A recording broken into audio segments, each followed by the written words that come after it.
परमेश्वरी विश्वानुसुते देवी प्रणमामि हरिप्रिये। वंशाकल्पतरुभ्यश्च कृपा सिन्धुभ्यः च पतितानां पावनेभ्यो वैष्णवेभ्यो नमो नमः। नमो महावदानाय कृष्ण प्रेम प्रदायते कृष्णाय कृष्ण चैतन्य नामने गौरतिष्ये नमः। जय श्री कृष्ण चैतन्य प्रभु नित्यानंद श्री अद्वैत गदाधर शिवासादि गौर वृंद। हरे कृष्णा हरे कृष्णा कृष्णा हरे हरे हरे राम राम राम हरे। ओम नमो भगवते वासुदेवाय। ओम नमो भगवते वासुदेवाय। ओम नमो भगवते वासुदेवाय। ओम नमो भगवते वासुदेवाय। ओम नमो भगवते वासुदेवाय। ओम नमो भगवते वासुदेवाय। हरे कृष्ण। उपस्थित समवेत देवी सजन वृंद, अभय चरणारविंद भक्ति वेदांत स्वामी श्री प्रभुपाद परम आराध्य पुत्र पावन परम पूज्य राधा गोविंद गोस्वामी गुरुदेव महाराज शंकर चरण अरविंद रे शतकोटि प्रणाम निवेदन करी आम आज षष्ठ अध्याय ध्यान योग 28 नंबर श्लोक रु 47 नंबर श्लोक पर्यंत अध्ययन करी यही अध्याय को समाप्त करिवा। हमें एक क्रम अध्ययन करथिले।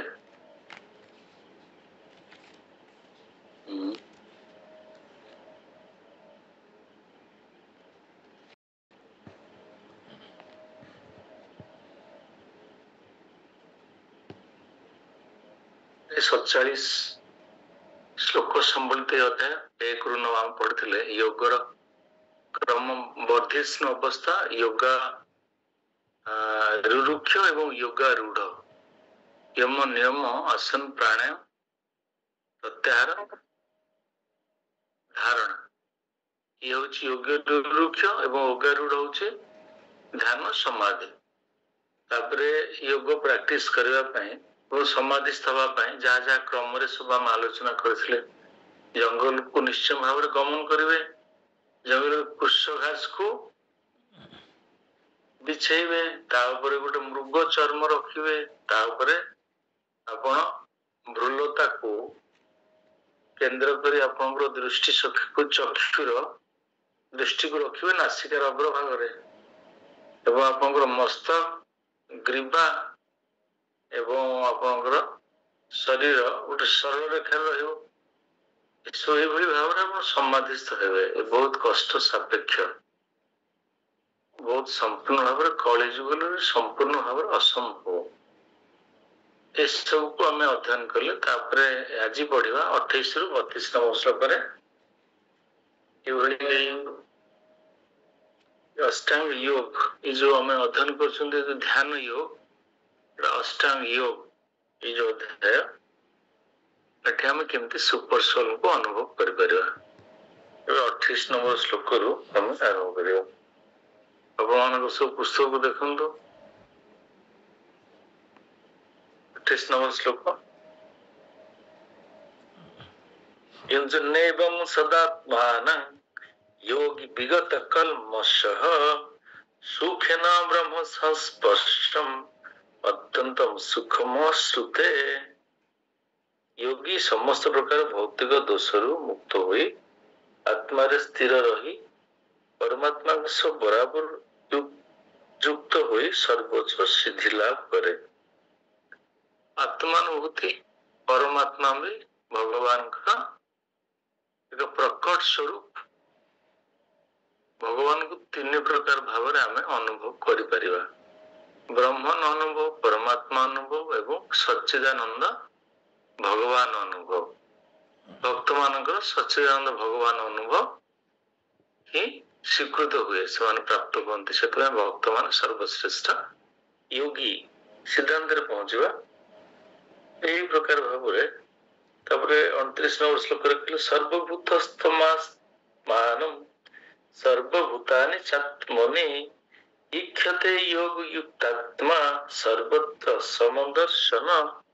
ଯେତେବେଳେ ଯୋଗୀ এই ପ୍ରକାର ରିଅଲାଇଜେସନ୍ସ ବା ଅନୁଭବରେ ସେ ପଦାର୍ପଣ କରିବେ ସେତେବେଳେ ତାଙ୍କର এই ପ୍ରକାରର କଣ ଆସିବ ରିଅଲାଇଜେସନ୍ସ କଣ ଆସିବ ପଣ୍ଡିତ ସମଦର୍ଶନ 5.18 ନମ୍ବର ଶ୍ଲୋକରେ ଆମେ ପଢିଥିଲେ ବିଦ୍ୟା ବିନୟ ସମ୍ପନ୍ନେ ବ୍ରାହ୍ମଣ ଗବିହସ୍ତିନି ସୁନିଚ ପାକେ ଚୈବ ପଣ୍ଡିତା ସମଦର୍ଶିନ।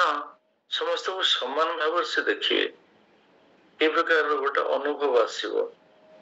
କାହିଁକି ନା ଏହି ଯୋଗରେ ଜଣେ ଅଗ୍ରଗତି କଲେ ସେ ସେଲ୍ଫ ରିୟଲାଇଜେସନ ମାନେ ସେ ଅନୁଭବ କରୁ ମୁଁ ହଉଛି ଭଗବାନଙ୍କର ଶାଶ୍ୱତ ଚିରନ୍ତନ ଅଂଶ। ମାମେ ବାଂଶ ଜୀବ ଲୋକେ ଜୀବଭୂତ ସନାତନ। ମୁଁ ଏ ଶରୀର ନୁହେଁ। ତେଣୁ ଯେତେ ଜୀବିତ ଜୀବ ଅଛନ୍ତି ସମସ୍ତଙ୍କ ମଧ୍ୟରେ ଭଗବାନ ଆତ୍ମା ସ୍ୱରୂପରେ ସବୁ ଜୀବ ଭଗବାନଙ୍କ ଠାରୁ ବହିର୍ଭୂତ। ଆତ୍ମା କଣ? ଆତ୍ମା ହଉଛି କଣ? ସେପାରେଟେଡ ଏନର୍ଜି, ଭଗବାନଙ୍କଠୁ ସମ୍ପୂର୍ଣ୍ଣ ଭାବରେ ବହିର୍ଭୂତ। କିନ୍ତୁ ପରମାତ୍ମା ଭଗବାନ ନିଜେ ପରମାତ୍ମା ସ୍ୱରୂପରେ ପ୍ରକଟ ହଉଛନ୍ତି ଜୀବ ସହିତ। ଆତ୍ମା ପରମାତ୍ମା ଭିତରେ ଭେଦ କଣ? ପରମାତ୍ମା ଭଗବାନଙ୍କର ଗୋଟେ ସ୍ୱରୂପ ପ୍ରକଟ। ଈଶ୍ୱର ସର୍ବଭୂତାନା ହୃଦୟ ସର୍ଜୁନ ତିଷ୍ଠତି। ସମସ୍ତଙ୍କ ହୃଦୟ ଭିତରେ ଭଗବାନ ପରମାତ୍ମାକାର ଅଛନ୍ତି। ସେ ପରମାତ୍ମା ଅନୁଭବ କେମିତି କରିବା? ଜଣେ ଯୋଗୀ ପରମାତ୍ମା ଅନୁଭବ କରନ୍ତି। ଯୋଗୀଙ୍କର ଡେଷ୍ଟିନେସନ କଣ? ଶେଷ ଲକ୍ଷ୍ୟ କଣ? ଯୋଗୀଙ୍କର ଶେଷ ଲକ୍ଷ୍ୟ ହଉଛି ପରମାତ୍ମା ଅନୁଭବ, ଜ୍ଞାନୀଙ୍କର ଶେଷ ଲକ୍ଷ୍ୟ ବ୍ରହ୍ମଣ ଅନୁଭବ ଏବଂ ଭକ୍ତମାନଙ୍କର ଶେଷ ଲକ୍ଷ୍ୟ ଭଗବାନ ଅନୁଭବ। ତେଣୁ ସେ ପରମାତ୍ମା ଅନୁଭବ କେମିତି ଯୋଗୀ କରୁଛନ୍ତି? এই ପ୍ରକାର ଭାବରେ ଯେତେବେଳେ ସେ ବ୍ରହ୍ମଭୂତ ସ୍ତରରେ ପଦାର୍ପଣ କରିବେ ସମଭାବାପନ୍ନ ଅନୁଭବ ଆସିବ। ଏଠି ପୁଣି କୃଷ୍ଣ କହୁଛନ୍ତି ପରମାତ୍ମା ସ୍ୱରୂପ। କୃଷ୍ଣ କହୁଛନ୍ତି ଅର୍ଜୁନକୁ, ପରମାତ୍ମା କହୁନାହାନ୍ତି। କୃଷ୍ଣ କହୁଛନ୍ତି ପରମାତ୍ମା ସ୍ୱରୂପରେ ମୁଁ ସମସ୍ତଙ୍କର ଜୀବାତ୍ମାଙ୍କର ହୃଦୟରେ ପ୍ରକଟ ହେବି, ଅବସ୍ଥିତ ଥାଏ ସବୁ ସମୟରେ ସଦା ସର୍ବଦା। 30 ନମ୍ବର ଶ୍ଲୋକରେ କୃଷ୍ଣ ବୁଝଉଛନ୍ତି ୟୋ ମାଂ ପଶ୍ୟତି ସର୍ବତ୍ର ସର୍ବଂ ଚ ମୟି ପଶ୍ୟତି ତସ୍ୟାହଂ ନ ପ୍ରଣଶ୍ୟାମି ସଚ୍ଚମେନ ପ୍ରଣଶ୍ୟତି। ଯେ ମୋତେ ସବୁଠାରେ ଦେଖେ, ମୁଁ ସର୍ବତ୍ର ବିଦ୍ୟମାନ। ଭଗବାନ ସର୍ବତ୍ର ବିଦ୍ୟମାନ ନା ନାହିଁ? ଭଗବାନ ସର୍ବତ୍ର ବିଦ୍ୟମାନ ପରମାତ୍ମା ସ୍ୱରୂପରେ ସଚ୍ଚିଦାନନ୍ଦ ବିଗ୍ରହରେ ସର୍ବତ୍ର ବିଦ୍ୟମାନ ନୁହନ୍ତି। ସେ ତାଙ୍କର ଦିବ୍ୟ ଧାମରେ ବିରାଜିତ। ଧାମନା ତେନ ସଦା ନିରସ୍ତ କୋକଂ ସତ୍ୟଂ ପରଂ ଧୀମହି। ଧାମନା ସ୍ୱେନ ସଦା ନିରସ୍ତ କୋକଂ। ତୁମର ଗୋଲ ବୃନ୍ଦାବନରେ ଏଟର୍ନାଲ ଟ୍ରାନ୍ସଡେଣ୍ଟାଲ ଆବୋର୍ଡରେ ମୁଁ ସଚ୍ଚିଦାନନ୍ଦ ସ୍ୱରୂପରେ ଅବସ୍ଥିତ। କିନ୍ତୁ ପରମାତ୍ମା ସ୍ୱରୂପରେ ମୁଁ ଅଲ୍ ପରଭେଡିଂ। ଆମେ ଯୋଉ ପିଲାବେଳେ ପଢିଥିଲେ କଣ ପଢିଥିଲେ? ଭଗବାନ କଣ? ଓମନିପ୍ରେଜେଣ୍ଟ, ଓମନିସାଇଏଣ୍ଟ, ଓମନିପୋଟେଣ୍ଟ। ଏଇ ଶବ୍ଦ ତିନିଟା ବୁଝିବା ଏତେ ସହଜ ନୁହେଁ। ସାରା ଜୀବନ ଅଧ୍ୟୟନ କଲେ ବି ଏଇ ଶବ୍ଦ ତିନିଟା ବୁଝି ହବନି। ସେତେବେଳେ ଶିକ୍ଷକ ଆମକୁ ପଢେଇଥିଲେ ସ୍କୁଲରେ ଓମନିପ୍ରେଜେଣ୍ଟ, ଓମନିପୋଟେଣ୍ଟ, ଓମନିସାଇଏଣ୍ଟ ଘୋଷି ଦିଅ। ଆମେ ଘୋଷି ଦେଲେ। ବାସ୍ତବରେ ଶବ୍ଦ କଣ ବୁଝିବା? ଭଗବାନ ଓମନିପ୍ରେଜେଣ୍ଟ। କେମିତି କହିବା ଓମନିପ୍ରେଜେଣ୍ଟ? ପରମାତ୍ମା ପିକ୍ଚରରେ ଓମନିପ୍ରେଜେଣ୍ଟ, ଓମନିସାଇଏଣ୍ଟ, ଓମନିପୋଟେଣ୍ଟ, ଓମନିପୋଟେଣ୍ଟ, ଓମନିସାଇଏଣ୍ଟ ଠିକ ଅଛି। ଭଗବାନ ହଉଛନ୍ତି ଓମନିପ୍ରେଜେଣ୍ଟ, ସର୍ବତ୍ର ବିଦ୍ୟମାନ ପରମାତ୍ମା ସ୍ୱରୂପରେ। ଯେମିତି ଆମେ ସୂର୍ଯ୍ୟ ମଣ୍ଡଳ ଏବଂ ସୂର୍ଯ୍ୟ ରଶ୍ମି ବୁଝିଥିଲେ। ସୂର୍ଯ୍ୟ ରଶ୍ମି ସୂର୍ଯ୍ୟଙ୍କ ଠାରୁ ନିର୍ଗତ କିନ୍ତୁ ସାରା ଜଗତରେ ପରିବ୍ୟାପ୍ତ। ସେଇଭଳି ଭାବରେ ସୂର୍ଯ୍ୟ ପରିବ୍ୟାପ୍ତ ନୁହନ୍ତି। ଯଦି ସୂର୍ଯ୍ୟ ଏବଂ ସୌରରଶ୍ମି ସୂର୍ଯ୍ୟଙ୍କ ଠାରୁ ଅଭିନ୍ନ, ତଥାପି ମଧ୍ୟ ଭିନ୍ନତା ଅଛି। କିନ୍ତୁ ବସ୍ତୁତଃ ବିଚାର କଲେ एई प्रकार भाव सौर रश्मि सारा जगत रे विस्तारित एवं परिव्याप्त किंतु सूर्य नुहति बुझिपारे से भाव परमात्मा जे सब मत सबुठार देखे भगवान परमात्मा परमात्मा स्वरूप रे भगवान को सबुठार देखि परिबा सब किछि मोठार देखे मो महाविष्णु कारण दक्षा विष्णु जेतबे पार्शियल एनालिसिस एवं आंशिक ध्वंस एवं पूर्ण ध्वंस हो पार्शियल एनालिसिस कंप्लीट एनालिसिस कौन हुए जीव अप्रकट हो जाती प्रकट प्रकट जानछन तो भगवान जिते कारण दक्ष विष्णु गर्भदक्ष कारण दक्ष विष्णु महाविष्णु जब कहते से विष्णु को गर्भरे ब्रह्मा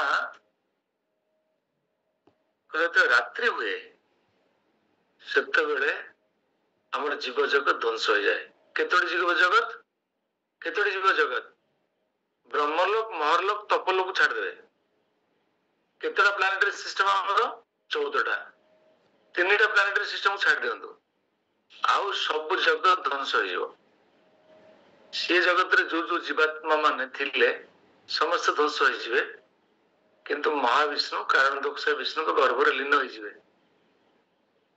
अनमैनिफेस्ट पुणी जो ब्रह्मांकर दिन हम पुणी से प्रकट हे देखो जीवर जन्म मृत्युर ये जो विचार ये हूँ partial analysis destruction complete destruction केमती जो ब्रह्मा 100 वर्ष बंचती ब्रह्मांकर तो मृत्यु हो सब लोग ध्वंस हो ब्रह्मलोक सहित एवं ब्रह्मा सहित जो माने थिबे से माने स्पिरिचुअल वर्ल्ड को भी जाई परिबे जिबे ब्रह्म लोक रे जो माने आश्रय नेथिबे से ब्रह्मा के सहित स्पिरिचुअल वर्ल्ड को माइग्रेट करिवे ये होची भागवतम एविडेंस बुझिले बुझिले तो कंप्लीट एनालिसिस कंप्लीट डिस्ट्रक्शन 14टा प्लानेटरी सिस्टम सब ध्वंस हो जिवो जेते सब ध्वंस हो जिवो ब्रह्मा के सहित सिना से माने जिवे ता पूर्वरु समाने महाविष्णु गर्भ रे कोन हे लीन हेबे पुणी जने ब्रह्मा आसबे आउ जने ब्रह्मा से ब्रह्मा मृत्यु होगा आउ जने ब्रह्मा भगवान पुणी डेपुट करेंगे आउ जने ब्रह्मा आसबे जो ब्रह्म पदटा जिते निर्वाचित हो पारन से भगवान निजे भी ब्रह्मा स्वरूप प्रकट हे ये व्यवस्था रिप्रेजेंट करने कारण भगवान होचंदी एब्सोल्युटली मेंटेनर यदि किसी भी को जगह रे सृष्टि पालन एवं ध्वंस रे किसी व्यतिक्रम हुए भगवान से दायित्व नियंते भगवान को व्यवस्था एवं बुझिले तेणु भगवान कहते अर्जुन को देख मु सर्वत्र विद्यमान परमात्मा स्वरूप रे पुणी मो मध्य सब अच्छी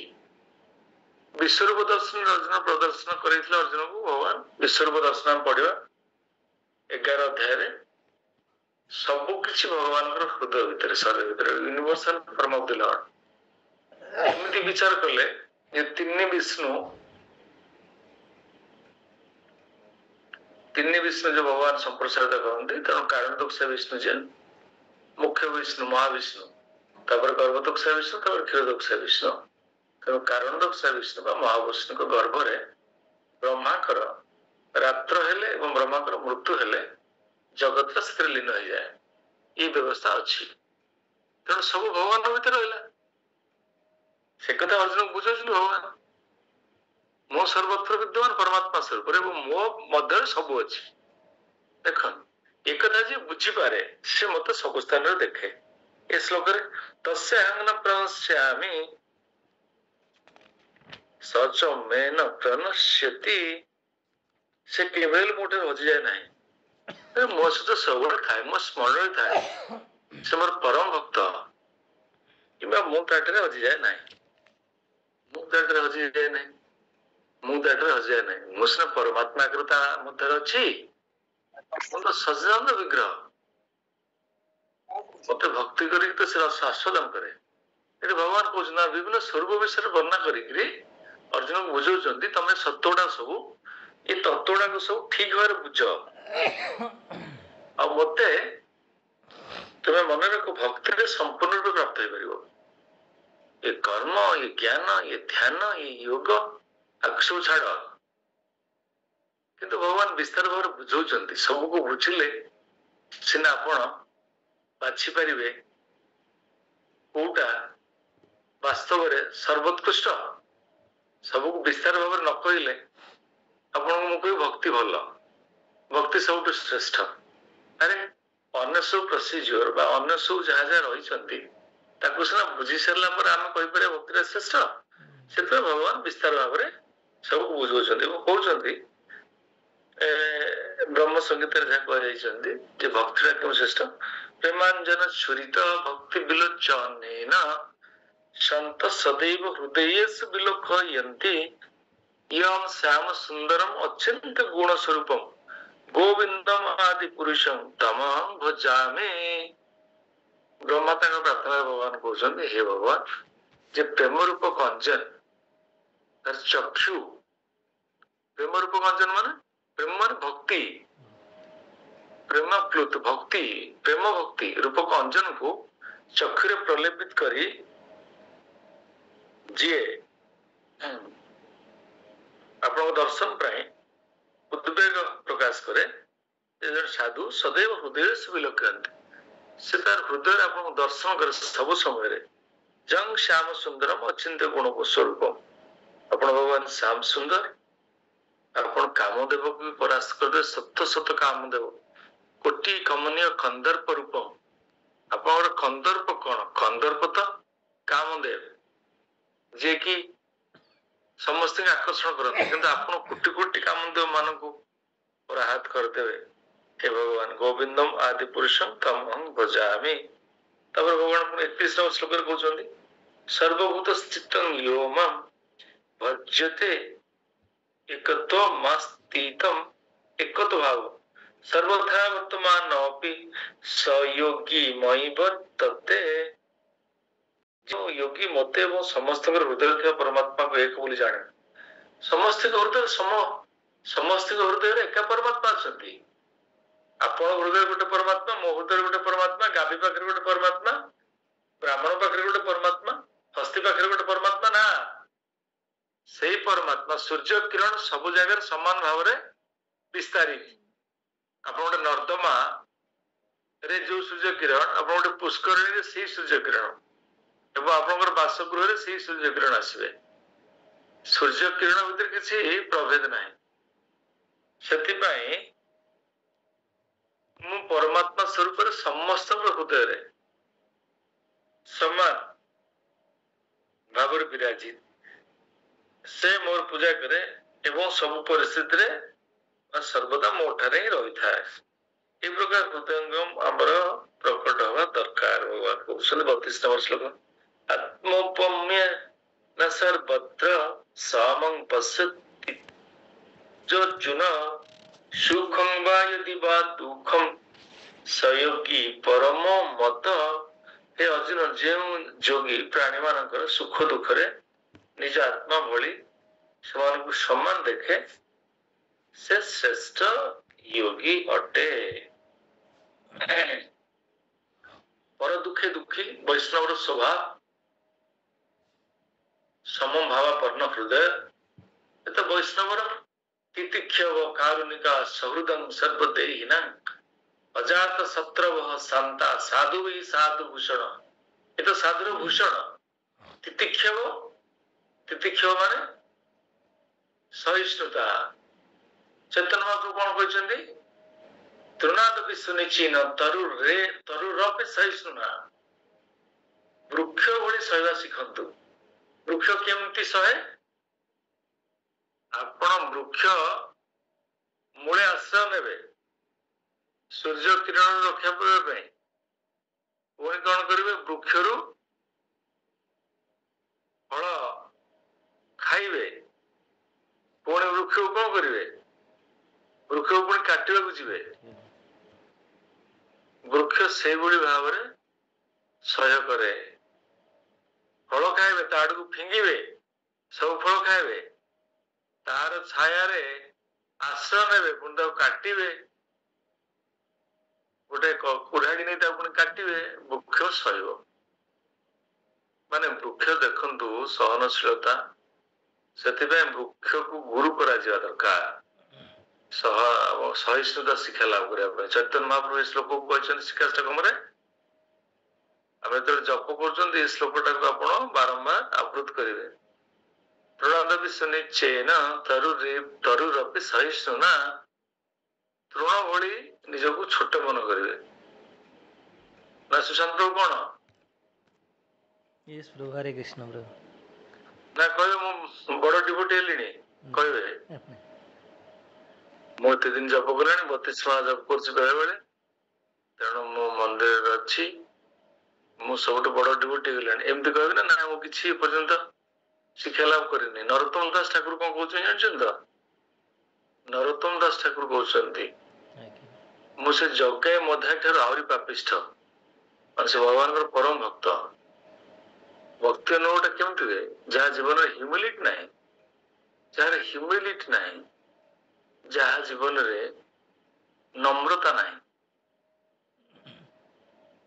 ସେ ଭକ୍ତିର ଅଗ୍ରଗତି କରିପାରିବ ନାହିଁ। ସେଥିପାଇଁ ମହାପ୍ରଭୁଙ୍କର ଏଇ ଶିକ୍ଷାଷ୍ଟକର ଏଇ ଶ୍ଲୋକଟା ଅତ୍ୟନ୍ତ ଗୁରୁତ୍ୱପୂର୍ଣ୍ଣ ଶ୍ଲୋକ। ଏ ଶ୍ଲୋକକୁ ଆମେ ପ୍ରତ୍ୟେକ ଦିନ ଏ ଶ୍ଲୋକର ଗୋଟେ ମାଳା କରିକି ଗଳାରେ ଆପଣମାନେ ସମସ୍ତେ ଆମେ ପକେଇକିରି ମହାମନ୍ତ୍ର ଜପ କରିବା ଦରକାର।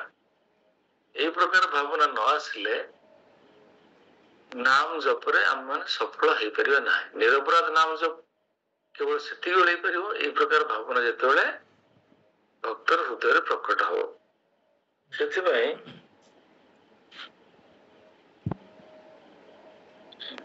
ଏଠି ସେ କୁହାଯାଇଛନ୍ତି। ବର୍ତ୍ତମାନ ଅର୍ଜୁନଙ୍କର ପୁଣି ଆରମ୍ଭ ହେଲା ବିକୃତି। ପୁଣି ଅର୍ଜୁନଙ୍କର କଣ ସୃଷ୍ଟି ହବ? ପୁଣି ଦ୍ୱନ୍ଦ୍ୱ ସୃଷ୍ଟି ହେଲା। ଏବେ ପୁଣି ପ୍ରଶ୍ନ ପଚାରିଲେ ଅର୍ଜୁନ 33 ନମ୍ବର ଶ୍ଲୋକରେ, ଯୋଗସ୍ତ୍ୱୟା ପ୍ରୋକ୍ତଃ ସାମେନ ମଧୁସୂଦନ ଏତସ୍ୟାଂ ନ ପଶ୍ୟାମି ଚଞ୍ଚଳତ୍ୱାତ୍ ସ୍ଥିତିଂ ସ୍ଥିରମ୍। ଅର୍ଜୁନ କହିଲେ, ହେ ମଧୁସୂଦନ, ଆପଣ ଏଇ ଯୋଉ ଯୋଗ ବିଧି କଥା କହିଲେ ତାହା ମୋ ପକ୍ଷେ ଅସମ୍ଭବ ଏବଂ ଅସହ୍ୟ ବୋଧ ହେଉଛି, କାରଣ ଏ ମନ ବଡ ଚଞ୍ଚଳ ଓ ଅସ୍ଥିର ଅଟେ। ତେଣୁ ଯୋଗ ସାଧନାରେ ସଫଳ ହବା ପାଇଁ ମନକୁ ନିୟନ୍ତ୍ରିତ କରିବା ଆମେ ଯୋଉ ଅଧ୍ୟାୟରେ ପଢିଲେ ଏକାନ୍ତ ଆବଶ୍ୟକ। ମନର ବିନା ନିୟନ୍ତ୍ରଣରେ ଆପଣ ଯୋଗ ସାଧନାରେ ଏବେ ବି ସଫଳ ହେଇପାରିବେ ନାହିଁ। ଏ କଳି ଯୁଗ ପ୍ରାୟ ଅଳ୍ପାୟୁଷ ସଭ୍ୟା କଲୋସ୍ମିନ୍ ଉଗେ ଜନା ମନ୍ଦ ସୁମନ୍ଦ ମତେ ମନ୍ଦ ଭାଗ୍ୟ ଉପଦ୍ରୁତା। ଏଇ କଳି ଯୁଗରେ ପ୍ରାୟଣ ଅଳ୍ପାୟୁଷ ସଭ୍ୟାସ, ଆମର ଜୀବନ ବହୁତ କମ, ସଂକ୍ଷିପ୍ତ ଜୀବନ, ବ୍ୟସ୍ତବହୁଳ ଜୀବନ, ଭୌତିକ ଜଗତ ଉଗ୍ର କର୍ମଣା, ଉଗ୍ର ବ୍ୟକ୍ତି ମାନଙ୍କର, ସବୁ ଦୁଷ୍କୃତ ମାନଙ୍କର, ମିସକ୍ରିଏଣ୍ଟସ ମାନଙ୍କର ଲୀଳାଭୂମି ଏ ଭୌତିକ ଜଗତ। ଏଇ ପରିସ୍ଥିତିରେ ଏ କଳିଯୁଗର ପ୍ରବହନ ସମୟରେ ଗୃହକୁ ତ୍ୟାଗ କରି ଜଙ୍ଗଲକୁ ଯାଇ ପୁଣି ପ୍ରାରମ୍ଭିକ ଅବସ୍ଥାରେ ମନକୁ କେନ୍ଦ୍ରିତ କରି ମନକୁ ନିୟନ୍ତ୍ରଣ କରି ଏଇଭଳି ଅଷ୍ଟାଙ୍ଗ ଯୁଗରେ ସଫଳ ହୋଇ ପରମାତ୍ମା ଅନୁଭବ କରିବା ଭଗବାନ ସମ୍ପୂର୍ଣ୍ଣ ଅସମ୍ଭବ ମୋ କ୍ଷେତ୍ରରେ। ଅର୍ଜୁନ ତ 5000 ବର୍ଷ ପୂର୍ବେ କହିଥିଲେ, ଏ ତ କଳିଯୁଗର 5000 ବର୍ଷ ଏବେ ଅତିକ୍ରମ କରିସାରିଲାଣି। 4,32,000 ବର୍ଷରୁ 5000 ବର୍ଷ ତଳର କଥା। ପୁଣି ଅର୍ଜୁନ ହଉଛନ୍ତି ଭଗବାନଙ୍କର ସଖ୍ୟ ରସରେ ପରମ ଭକ୍ତ, କନଫିଡେନ୍ସିଆଲ ଡିଭୋଟି। ସିଏ ଅସହାୟତା ପ୍ରକାଶ କଲେ। ଆପଣ ମାନଙ୍କ ମଧ୍ୟରୁ କି ହାତ ଟେକିବେ ନାହିଁ ଏଇ ଯୋଗ କଲେ ସଫଳ ହେବେ ଆପଣ ହେଇପାରିବେ?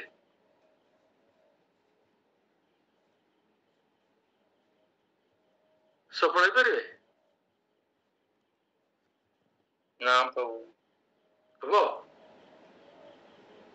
ନାହିଁ ହେଇପାରିବ ନାହିଁ। ସେ ବୁର୍ଲା ଅଞ୍ଚଳ ଜଙ୍ଗଲ ଅଛି, ସେଠି ଆପଣ ତପସ୍ୟା କରିବେ, କଣ ଅଛି? ବୁର୍ଲା ଯୋଉ ଆମର ଇସ୍କନ ମନ୍ଦିର ବୁର୍ଲା ପାଖରେ ସେପଟେ ଗୋଟେ ସଞ୍ଜୀବ ପ୍ରଭୁ ଏବେ ଯୋଉ ଗୋଟେ ଡିମାର୍କେଟ କରି କଲେ, ସେଠି ବସି ତପସ୍ୟା କରିବେ, ହବନି? ନା ପ୍ରଭୁ ନା, ଅସମ୍ଭବ। ଶ୍ରୀଲ ପ୍ରଭୁପାଦ ମହାରାଜ ସେଥିପାଇଁ ଏଭଳି ଅନୁଷ୍ଠାନ କିଛି ପ୍ରସ୍ତୁତ କଲେନି। ଏ କଳିଯୁଗ ସମ୍ପୂର୍ଣ୍ଣ ଅସମ୍ଭବ। କିନ୍ତୁ ଭଗବାନ ଅର୍ଜୁନକୁ ତାର ଏସବୁର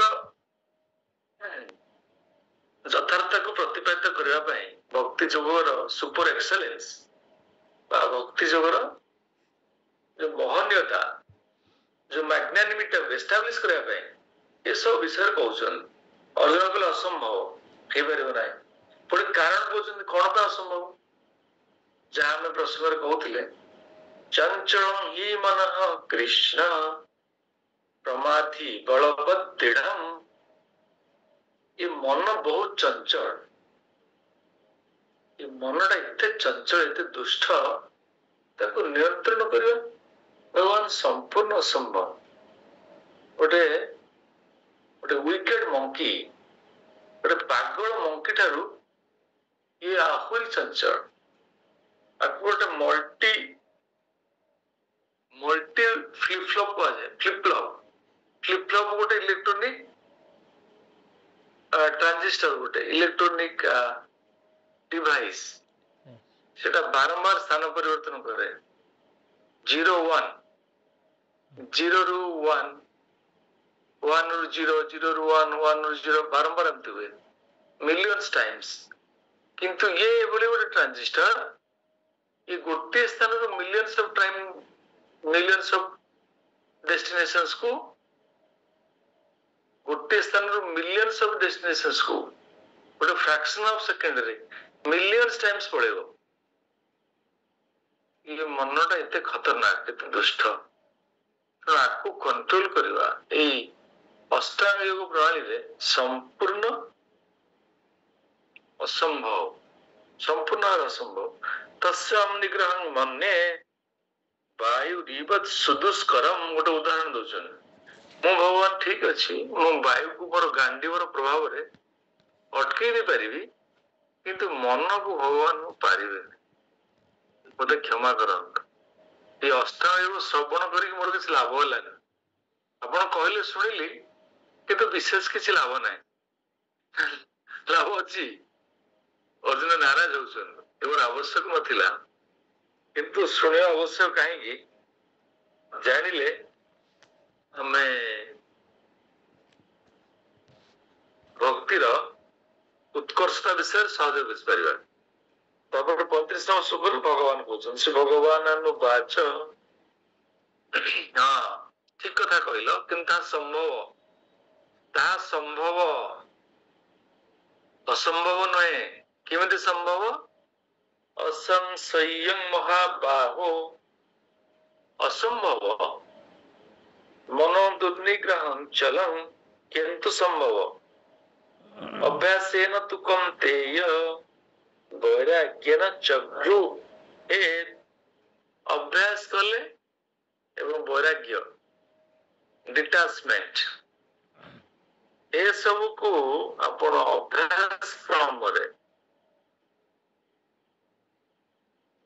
अभ्यास क्रम रे नियमित भाव जागृत रखिले आपण मन को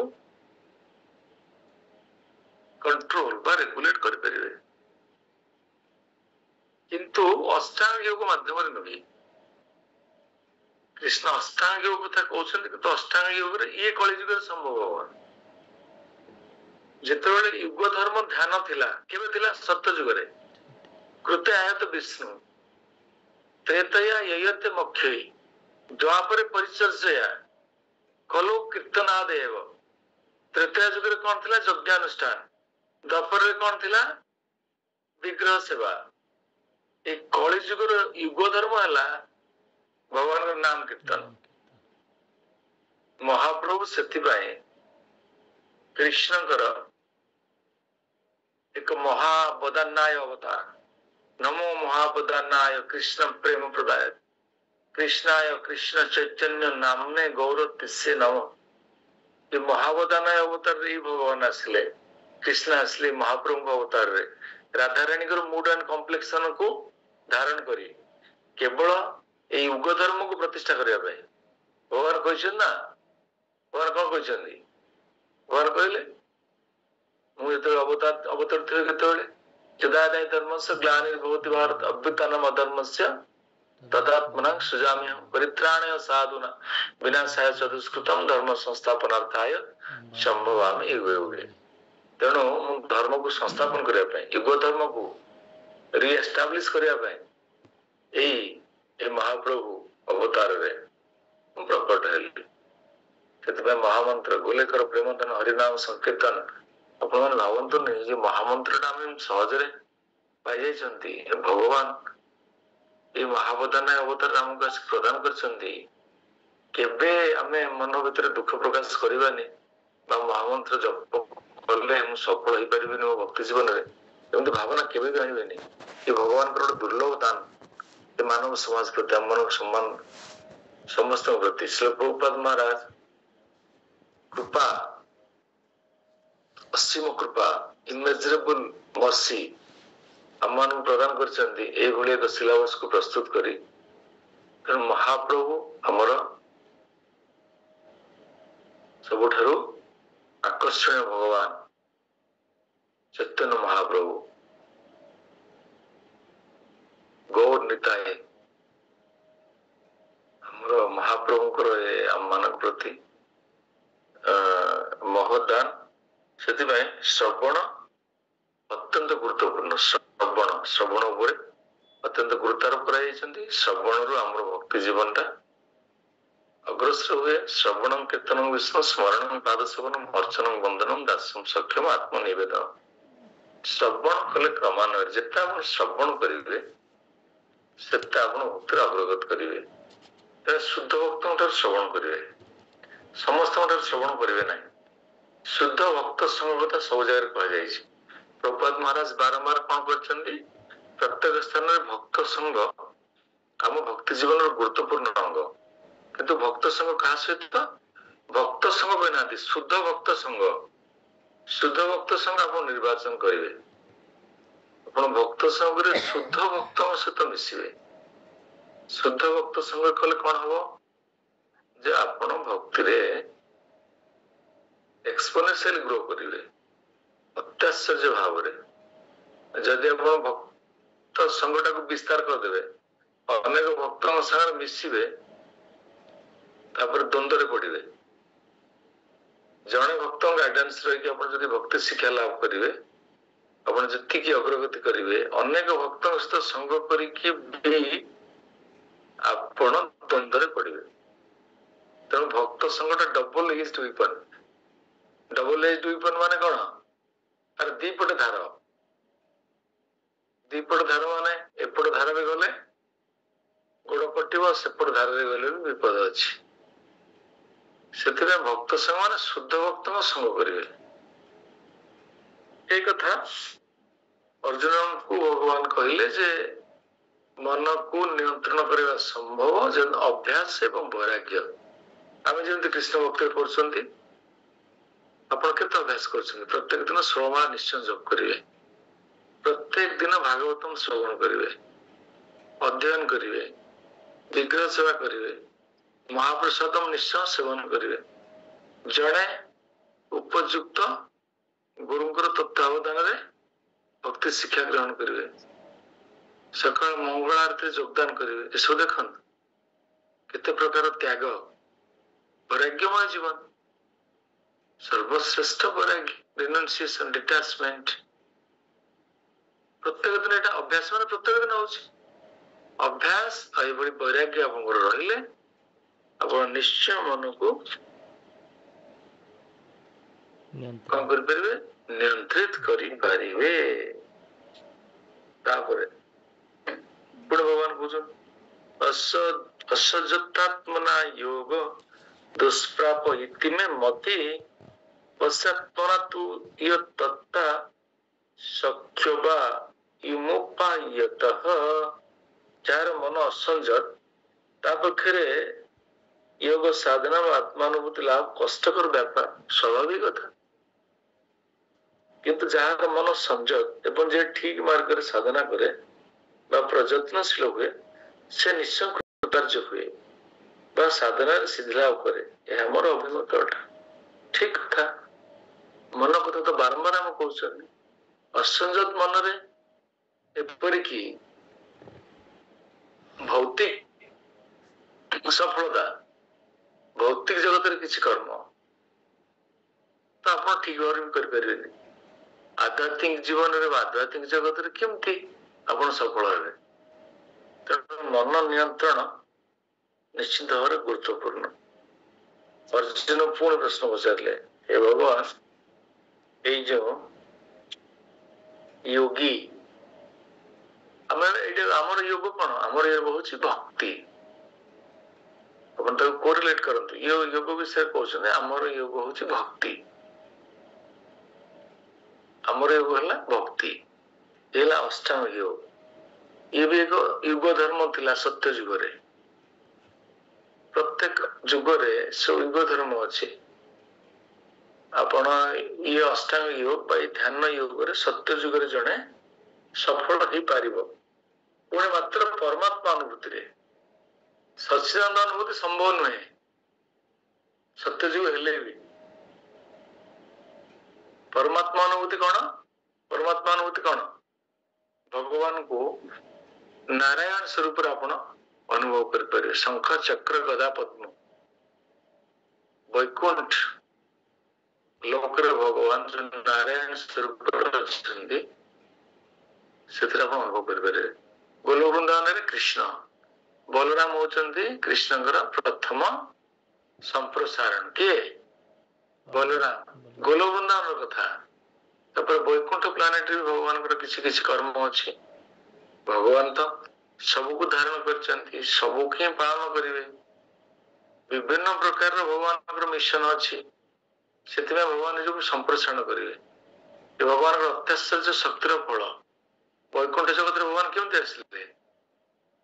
आसले वैकुंठ जगत ए नारायण स्वरूप वैकुंठ नारायण पाइबे अनंत कोटि वैकुंठ लोक गोलोक वृंदावन चारिकड़े एवं अनंत कोटि वैकुंठ लोकर चतुर्पार्श्व ब्रह्म ज्योति भगवान ब्रह्म ज्योति एटा सायुज्य मुक्ति कह जाए ज्ञानी माने जहाको कामना करते ब्रह्म ज्योति लीन हवा सेठी अनंत कोटि वैकुंठ लोक भगवान प्रकट होते नारायण अवतार शंख चक्र गदा पद्म किंतु आमर प्रभुपाद महाराज कौन कहते बी कृष्ण कॉन्शियस आम कृष्ण कॉन्शियस गोलोक वृंदावन आम यात्रा भगवान कृष्ण सेवा करवा कृष्ण होचंदी परम पुरुष भगवान नारायण भी गोटे स्वरूप भगवान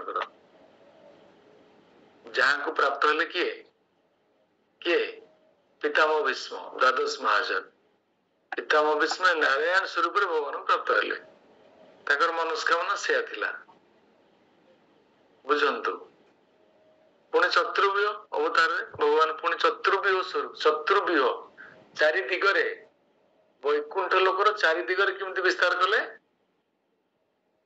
संकर्षण वासुदेव संकर्षण प्रद्युम्न अनिरुद्ध पुणे आ गोटे पुणे क्वाड्रप्ल आ गोटे चतुर्व्यूह परिप्रकाश तापर पुणे आ गोटे वासुदेव महासंकर्षण प्रद्युम्न अनिरुद्ध पुणे महासंकर्षण को ठारू ए तीन विष्णु आसिले कारण दोक्षा विष्णु गर्भदोक्षा विष्णु क्षीरदोक्षा विष्णु एवं भगवान केमती निजक संप्रसारण कर विभिन्न लोक गोलोक वृंदावन कृष्ण बलराम मथुरा से कृष्ण बलराम नुह से कृष्ण बलराम एका भाव अलग वृंदावन कृष्ण को वृंदावन गोटे पाद आगे जाती भागवत मना कर वृंदावन भाव आ गोटे ना यही अर्थ से कृष्ण बलराम तो श्री कृष्ण बलराम मथुरा भी से कृष्ण बलराम द्वारका भी से कृष्ण बलराम वैकुंठ भी से कृष्ण बलराम किंतु वृंदावन भाव नहांती भगवान होचंदी अंतर्जामी भावग्राही भगवान अपन भावटा ग्रहण करेंगे भक्त भगवान को जो स्वरूप प्राप्त होगा प्रयास करिवो अंतस्करण रे कामना करिवो भगवान से स्वरूप प्रकट हेबे तेणु भक्तर भाव रे भक्तर प्रेम रे भगवान बंधा यशोदा माँ कहले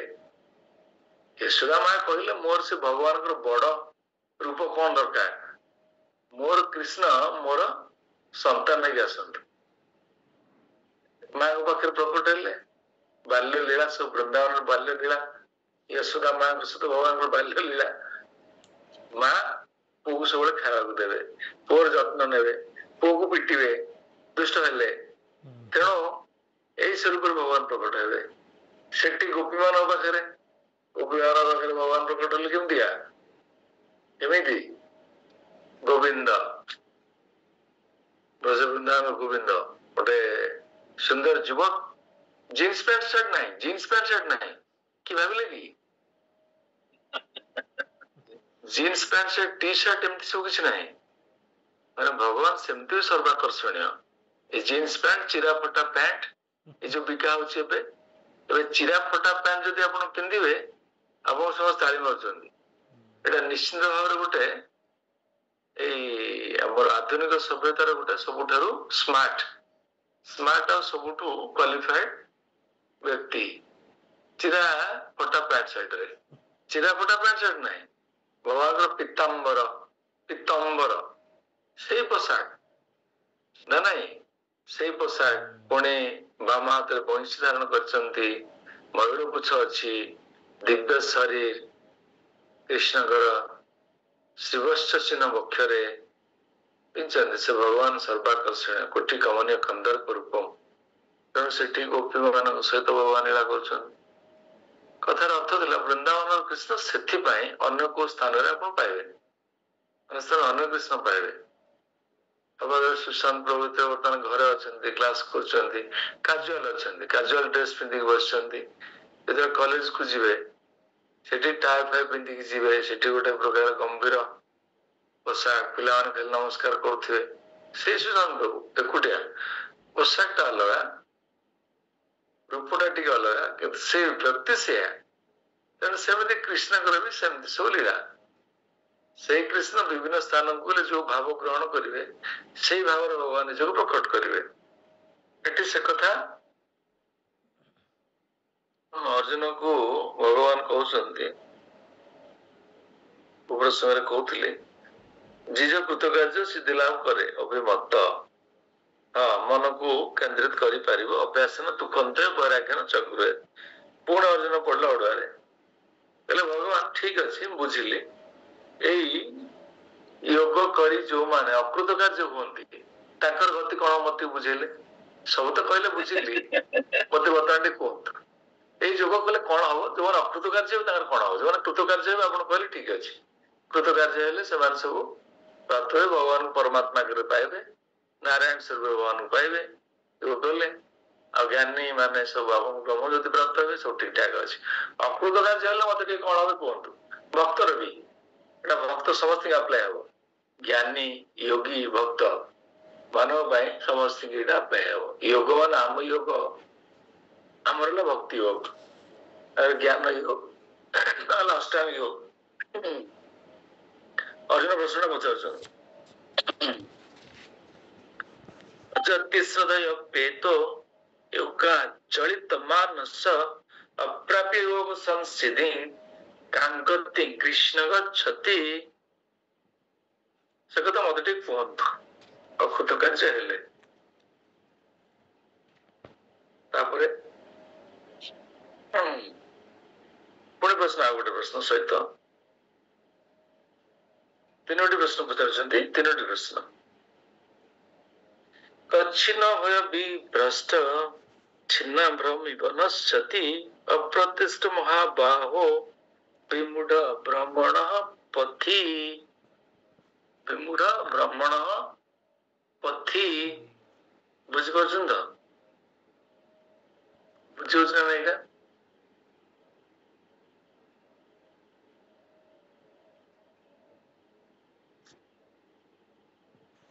ବୁଝିଯାଉଛି।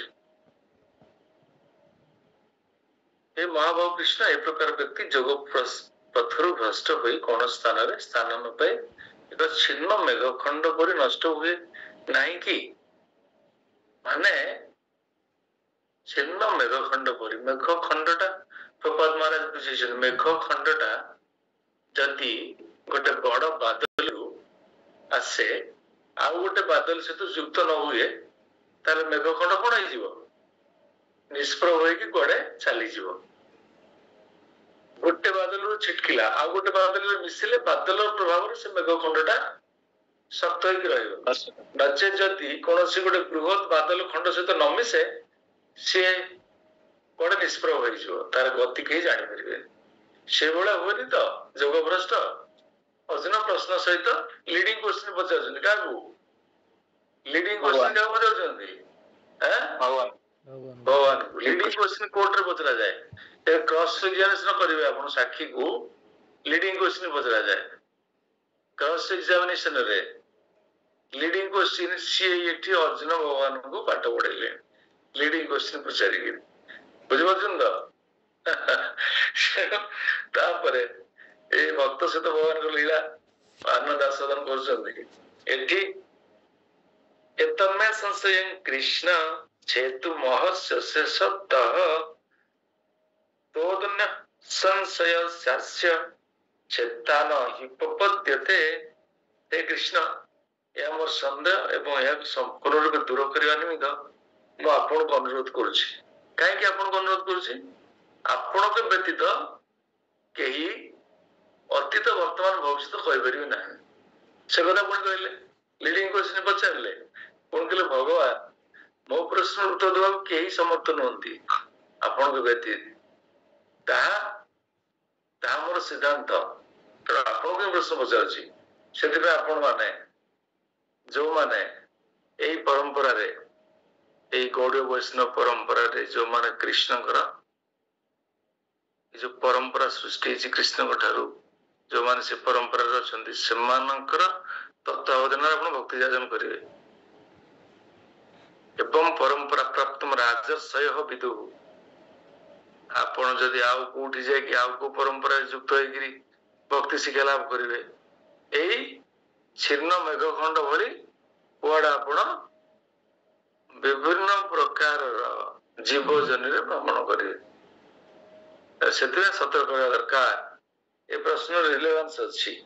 ବର୍ତ୍ତମାନ ଭଗବାନ କହୁଛନ୍ତି ଅର୍ଜୁନ, ଏଟା ଗୁରୁତ୍ୱପୂର୍ଣ୍ଣ ଅଧ୍ୟାୟ। ଆମେ ସମସ୍ତେ ଠିକ ଭାବରେ ଅଧ୍ୟୟନ କରିବା ଦରକାର।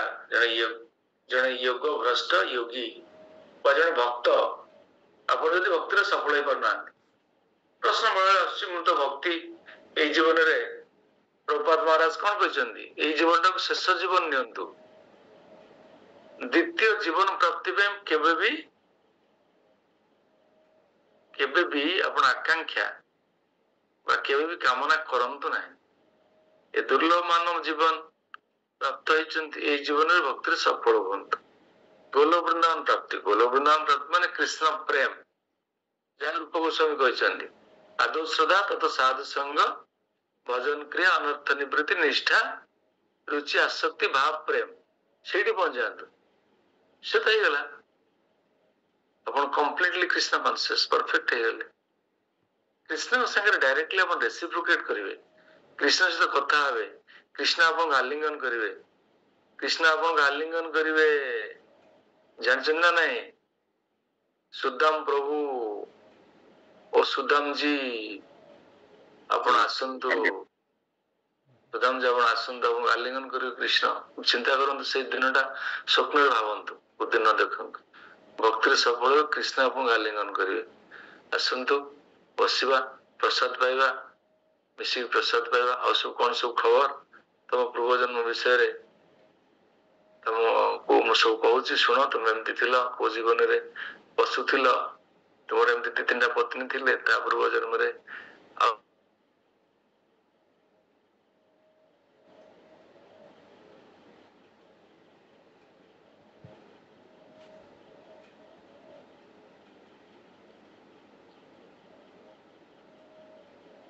ଯାହା ଯାହା ସବୁ ଇତିହାସ ସବୁ ଅଭାବ ପ୍ରକଟ ହବ। ଆଉ ଆପଣ ଆନନ୍ଦ, ଅଧିକ ଆନନ୍ଦ ଏଠୁ କିଛି ନାହିଁ। ଆଉ ଏଟା ହଉଛି ଆନନ୍ଦର ଶେଷ ସୀମା। ଆନନ୍ଦ ସେଠି ସରିଲା, ସର୍ବୋତ୍କୃଷ୍ଟ ଆନନ୍ଦ ପ୍ରାପ୍ତ ହେଇଯିବେ। ଏଇଭଳିଆ ଦିନଟାକୁ ଟିକେ ଆପଣ ଭାବିଲେ, ଅନ୍ତଃକରଣ ଭାବନ୍ତୁ, ଆପଣଙ୍କର ସ୍ୱପ୍ନରେ ଦେଖନ୍ତୁ, ଆର ବାସ୍ତବତା ଜୀବନରେ ପ୍ରକଟ ହବ। କମ୍ ସୌଭାଗ୍ୟର କଥା। ତେଣୁ ଏଇ ଜୀବନଟା ସେ ଜୀବନ ଦରକାର। କିନ୍ତୁ ଅର୍ଜୁନ ମନରେ ସନ୍ଦେହ ଅଛି, ଆମମାନଙ୍କ ପାଇଁ ପଚାରୁଛନ୍ତି, ଯଦି ମୁଁ ଭଗବାନ ଏଇ ଜୀବନରେ ସଫଳ ନ ହେଇପାରିଲି ଏଇ ଯୋଗରେ ବା ଭକ୍ତିରେ, ତାପରେ ମୋର ଗତି କଣ ହବ କୁହାଯାଉଛି। ଭଗବାନ ନୁବାଚ ପାର୍ଥ ନୈବେହ ନାମୁତ୍ର ବିନାଶସ୍ତସ୍ୟ ବିଦ୍ୟତେ ନହି କଲ୍ୟାଣ କୃତ୍ କଶ୍ଚିତ୍ ଦୁର୍ଗତିଂ ତତ ଗଚ୍ଛତି।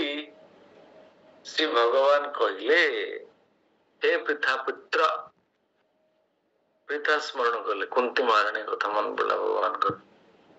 ଯେଉଁ ଯୋଗୀ ମଙ୍ଗଳମୟ କର୍ମରେ ନିଯୁକ୍ତ, ସେ କେବେ ହେଲେ ଇହ ଜଗତରେ କିମ୍ବା ପର ଜଗତରେ ଧ୍ୱଂସ ହୁଏ ନାହିଁ। ନ ମେ ଭକ୍ତା ପ୍ରଣଶ୍ୟନ୍ତି। ଭଗବାନ କହିଛନ୍ତି, କହିନାହାନ୍ତି? ଅଛି ନା ନାଇଁ?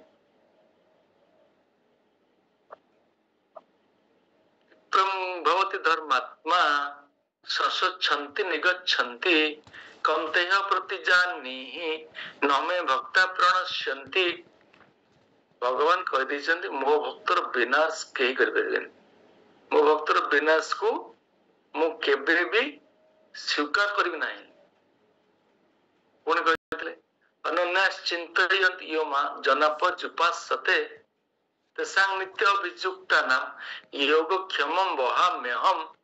ପୁଣି କହିଛନ୍ତି, ଅନନ୍ୟ ଭାବରେ ଯୋଉମାନେ ମୋର ସେବା କରନ୍ତି, ଅନନ୍ୟଶ୍ଚିନ୍ତୟନ୍ତି ଉମାଂ ଜନାପର୍ଯ୍ୟୁପାସତେ, ସେବା ନିତ୍ୟ ଅଭିଯୁକ୍ତାନାଂ, ମୋ ସହିତ ନିତ୍ୟ ଭାବରେ ଯୋଉମାନେ ଯୁକ୍ତ ହୋଇ ମୋର ସେବା କରୁଛନ୍ତି, ମୁଁ ସେମାନଙ୍କୁ କଣ ଦିଏ?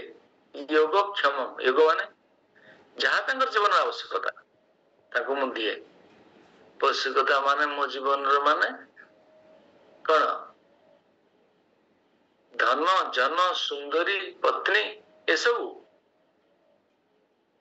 ନା, ଭକ୍ତି ପାଇଁ ଯାହା ଆବଶ୍ୟକ, ଭକ୍ତିକୁ ଯାଜନ କରିବା ପାଇଁ ଯାହା ଦରକାର ମୁଁ ତାଙ୍କୁ ପ୍ରଦାନ କରେ। ତଦାମି ବୁଦ୍ଧି ଗନ୍ତମ ଏନ ମାମ ଉପୟାନ୍ତି ତେ। ସେମାନଙ୍କୁ ଭକ୍ତି ପାଇଁ ଯାହା ସହାୟକ, ଯାହା ଅନୁକୂଳ, ତାକୁ ପ୍ରଦାନ କରେ। କ୍ଷମ ମାନେ ପ୍ରତିରକ୍ଷା ପ୍ରଦାନ କରେ। ସେମାନେ ଯାହା ପ୍ରାପ୍ତ ହେଇଛନ୍ତି ତାକୁ ମୁଁ ସୁରକ୍ଷିତ ରଖେ। ବିନାଶ କଥା ସ୍ୱପ୍ନରେ ରହିପାରିବେ? ଯାହା ପ୍ରାପ୍ତ ହେଇଛନ୍ତି ତାକୁ ସୁରକ୍ଷିତ ରଖେ। ଆପଣ ଭକ୍ତି ଏତିକି କରିଛନ୍ତି, ସୁରକ୍ଷିତ, ପ୍ରିଜର୍ଭ ଆପଣଙ୍କର ଆକାଉଣ୍ଟରେ, ସେଥିରୁ କିଛି ବି ଉଣା ହବନି। ସେଟା କୋଉଠି କୁହାଗଲା? 2:40 ନେହା ବିକ୍ରମ ନାସ୍ତି ପ୍ରତ୍ୟବାୟ ନ ବିଦ୍ୟତେ ସ୍ୱଳ୍ପମପି ଅସ୍ୟ ଧର୍ମସ୍ୟ ତ୍ରାୟତେ ମହୋତ୍ ଭୟାତ୍। ଭକ୍ତି ଆପଣ ଯାହା କଲେ ଆପଣଙ୍କର ଇଣ୍ଟରନାଲ ସ୍ପିରିଚୁଆଲ ଆକାଉଣ୍ଟରେ ସେଭିଙ୍ଗସ ହେଇକି ରହିଲା। ମ୍ୟାଟେରିଆଲ ଆକାଉଣ୍ଟ ମୃତ୍ୟୁ ସମୟରେ କଣ ହବ? ବ୍ୟାଙ୍କ ବାଲା ଆସିକି ଆପଣଙ୍କ ନାଁ କାଟିଦେବେ, ନା ରହିବ? ବ୍ୟାଙ୍କ ବାଲା କଣ କରିବେ? ଲୋକର ଡେଥ ହେଇଗଲା, ଆକାଉଣ୍ଟ କ୍ଲୋଜ୍ଡ, ଆକାଉଣ୍ଟ କ୍ଲୋଜ୍ଡ। କିନ୍ତୁ ସ୍ପିରିଚୁଆଲ ଆକାଉଣ୍ଟ ଏଠି ମେଣ୍ଟେନ ହବ ନା, ମ୍ୟାଟେରିଆଲ ୱାର୍ଲଡ ଆକାଉଣ୍ଟରେ, ଏଟା ସ୍ପିରିଚୁଆଲ ୱାର୍ଲଡ ଆକାଉଣ୍ଟରେ, କୃଷ୍ଣଙ୍କ ଲୋକରେ, କୃଷ୍ଣଙ୍କ ଆକାଉଣ୍ଟରେ, କୃଷ୍ଣ ତା ପାଇଁ ଡିପାର୍ଟମେଣ୍ଟ ଖୋଲିଛନ୍ତି, ସେଠି ଆପଣଙ୍କର ମେଣ୍ଟେନ ରହିଲା। ଭଗବାନ ତାର ହିସାବ ରଖିଲେ, ଯାହା ସବୁ ସୁରକ୍ଷିତ, ସଞ୍ଚିତ, ବୁଝୁ ନା ନାହିଁ? କିନ୍ତୁ ଭୁଲ କଲେ ଭକ୍ତିରେ ଦଣ୍ଡ ପାଇବେ। ଉଦାହରଣ କିଏ? ଭରତ ମହାରାଜ। ଭରତ ମହାରାଜ ମୃଗ ଛୁଆର ପ୍ରେମରେ ପଡି ଭକ୍ତି ଭୁଲିଗଲେ। ସେଠୁ କଣ ହେଲା? ମୃଗ ଜନ୍ମ ପାଇଲେ, ଦଣ୍ଡ ପାଇଲେ, ମୃଗ ଜନ୍ମ ପାଇଲେ। पुणी भगवान कौन कले पुणी कौन कले पुनः संस्थापित करदेले पुण्य जड़ भरत हेले तापर भगवत धाम यात्रा अजामिल भूली थिला अजामिल ब्राह्मण किंतु शूद्र शूद्राणी जौन क्रिया को देखिकी सी कहला यहाँ गोटे भल चली बुझिपार तो यहाँ गोटे सुस्वादु क्रिया मु कहीं वंचित रही सी गला शूद्राणी की विवाह कला जानते आप नारायण कनिष्ठ पुत्र ना रखागला से पुणी गोटे पुरा लीला सी पुणी भगवान पुणी सुरक्षित रखीदे अजामिल पढ़ुं दंड आप पाइबे जदि भक्ति किसी व्यतिक्रम कले दंड पाइबे कि भगवान पुनः पुनः संस्थापित करदे कारण भक्ति एत शक्तिशाली एत प्रभावशाली बुझीपार तो तेणु एक कथा ये कहुच्छी तार दस हुए ना प्रथम भगवान टी कहले तापर विस्तार भाव में कहे अध्याय हाँ ये कहले 41 नंबर श्लोक प्राप्ति पुण्य कृतांग लोकान अनुसित्वा शासति समा सूचना स्मतांगे योग भ्रष्ट अभिजायते योग भ्रष्ट कौन मिलिबो गोल्ड मेडल देखंतु दुई प्रकार रो योग भ्रष्ट अछंती गोटे शॉर्ट टर्म प्रैक्टिस आ गोटे लॉन्ग टर्म प्रैक्टिस अल्प दिन आपण करचंती अल्प दिन आपण कले भक्ति वर्ष 2 वर्ष 5 वर्ष अल्प दिन जड़े जीवन सारा कर जीवन शेष मुहूर्त छाड़िले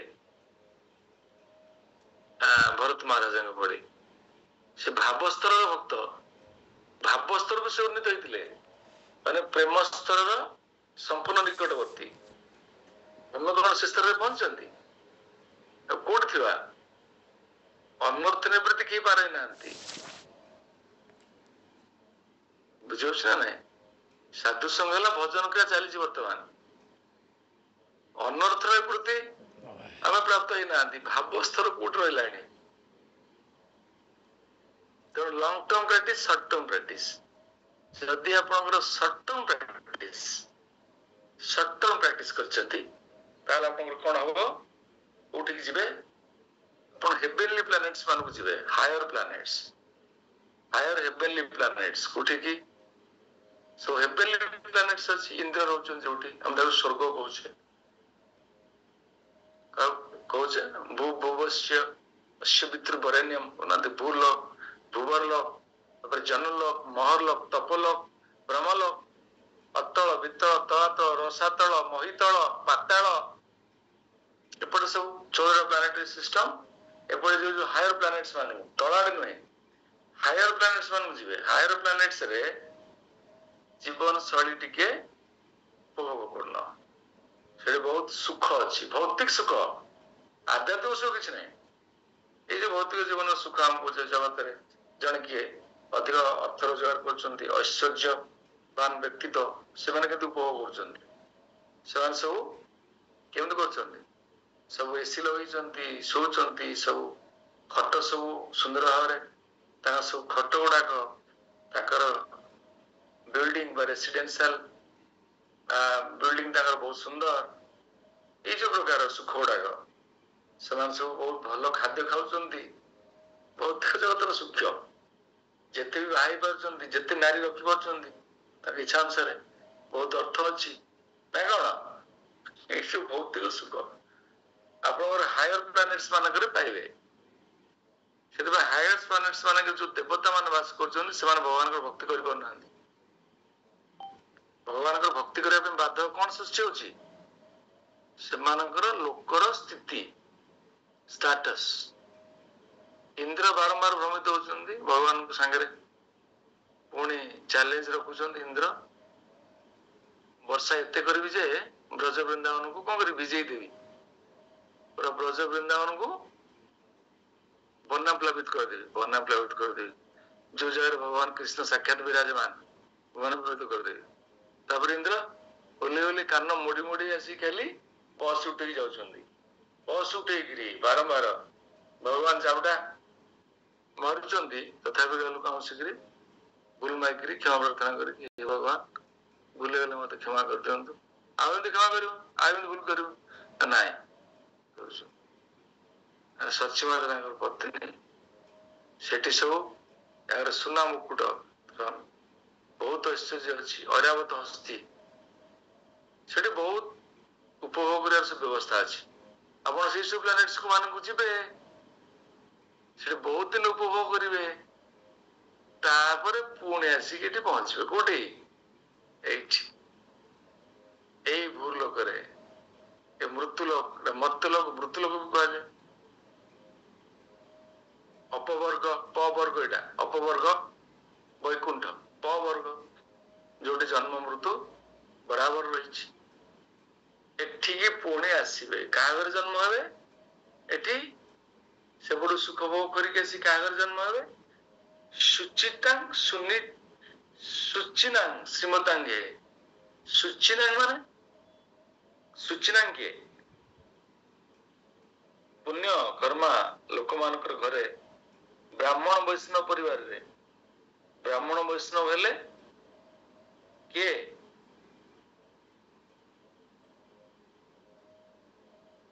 ବ୍ରାହ୍ମଣ ବୈଷ୍ଣବ ପରିବାରରେ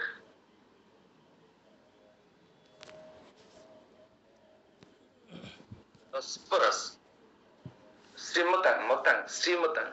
ସୁଚିନାଙ୍ଗ ମାନେ ବ୍ରାହ୍ମଣ ବୈଷ୍ଣବ, ସୁଚିନାଙ୍ଗ ମାନେ ବ୍ରାହ୍ମଣ ବୈଷ୍ଣବ, ଶ୍ରୀମତାଙ୍ଗ ମାନେ ସମ୍ଭ୍ରାନ୍ତ ଶ୍ରେଣୀୟ ବ୍ୟକ୍ତି ମାନଙ୍କର ଘରେ ଜନ୍ମ ହେବେ।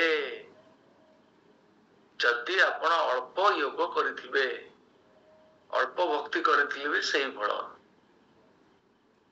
କିନ୍ତୁ କୃଷ୍ଣ ପ୍ରେମ ପାଇପାରିବେନି। ଗୋଲୋକ ବୃନ୍ଦାବନ ଯାତ୍ରା ଆପଣଙ୍କର ଫ୍ଲାଇଟ କ୍ୟାନ୍ସଲ୍ଡ। ଫ୍ଲାଇଟ କଣ ହେଲା? କ୍ୟାନ୍ସଲ୍ଡ।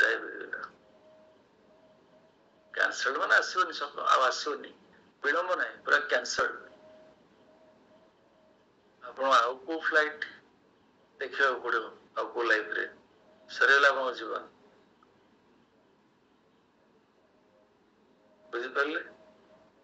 ଅଳ୍ପ ଯଦି ଆପଣ କରିଥିବେ ଯୋଗ କି ଭକ୍ତି, ଅଧିକ କରିଥିଲେ କଣ ହବ? ଦୀର୍ଘ ଲଙ୍ଗ ଟର୍ମ ପ୍ରାକ୍ଟିସ।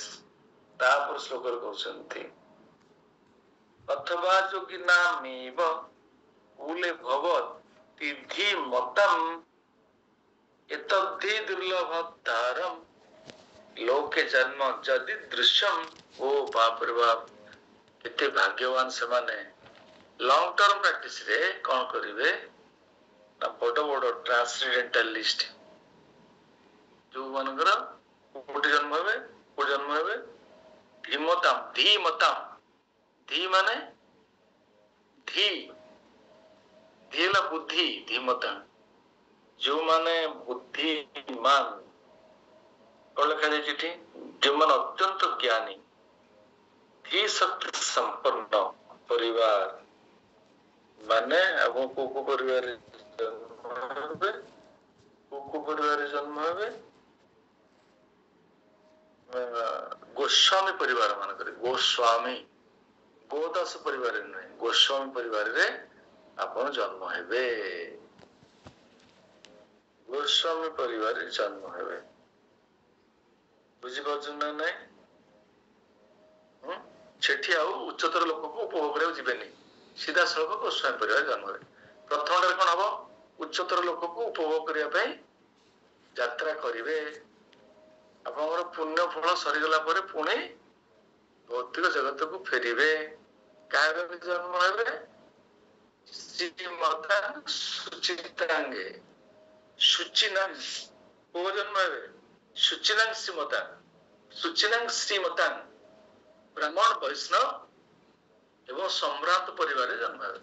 ଏଠି ଲଙ୍ଗ ଟର୍ମ ପ୍ରାକ୍ଟିସରେ ଉଚ୍ଚତର ଲୋକକୁ ଯାତ୍ରା ହେବ ନାହିଁ, ସିଧାସଳଖ ଆପଣ ଜନ୍ମ ହେବେ ଗୋସ୍ୱାମୀ ପରିବାର ମାନଙ୍କରେ।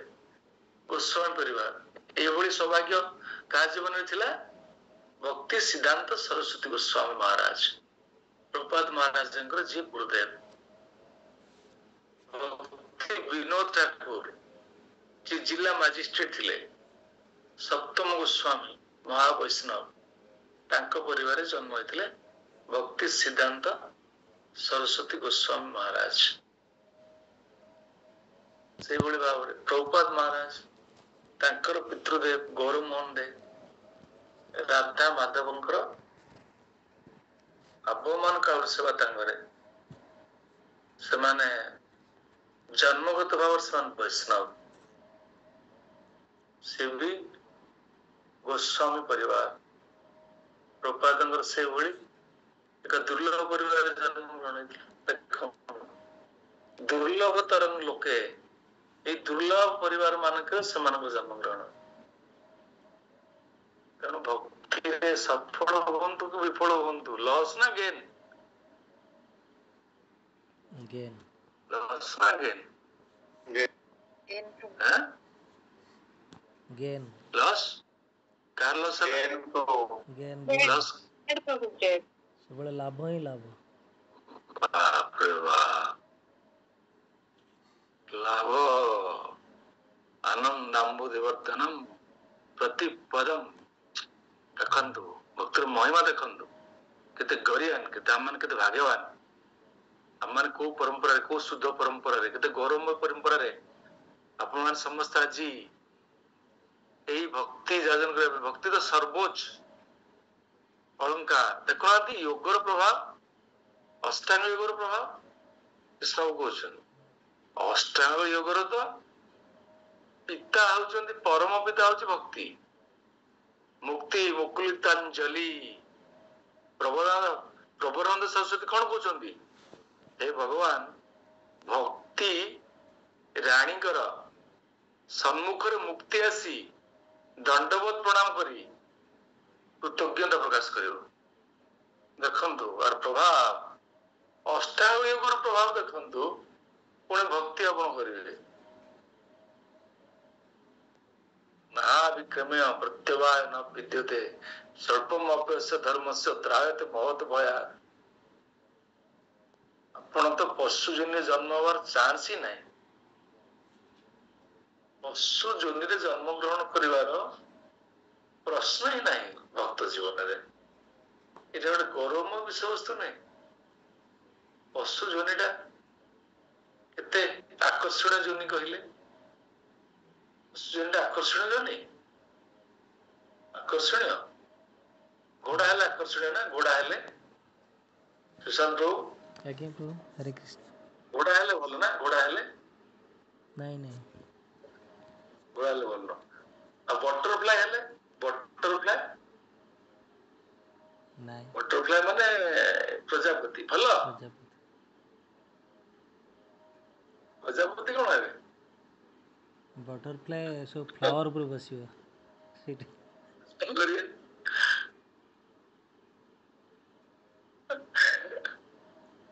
बटरफ्लाई है ई प्रकार देखो दुर्दशा 84 लक्ष जीवजनी कुआइतला जलदा नवलक्षाणी जलजा नवलक्षाणी तापर लक्ष्य विंशति कुर्मय रुद्र संख्यका पक्षिणां 10 लक्षाणां तापर त्रिशांत विंशति पार्श्व चतुर्लक्षाणि मानुष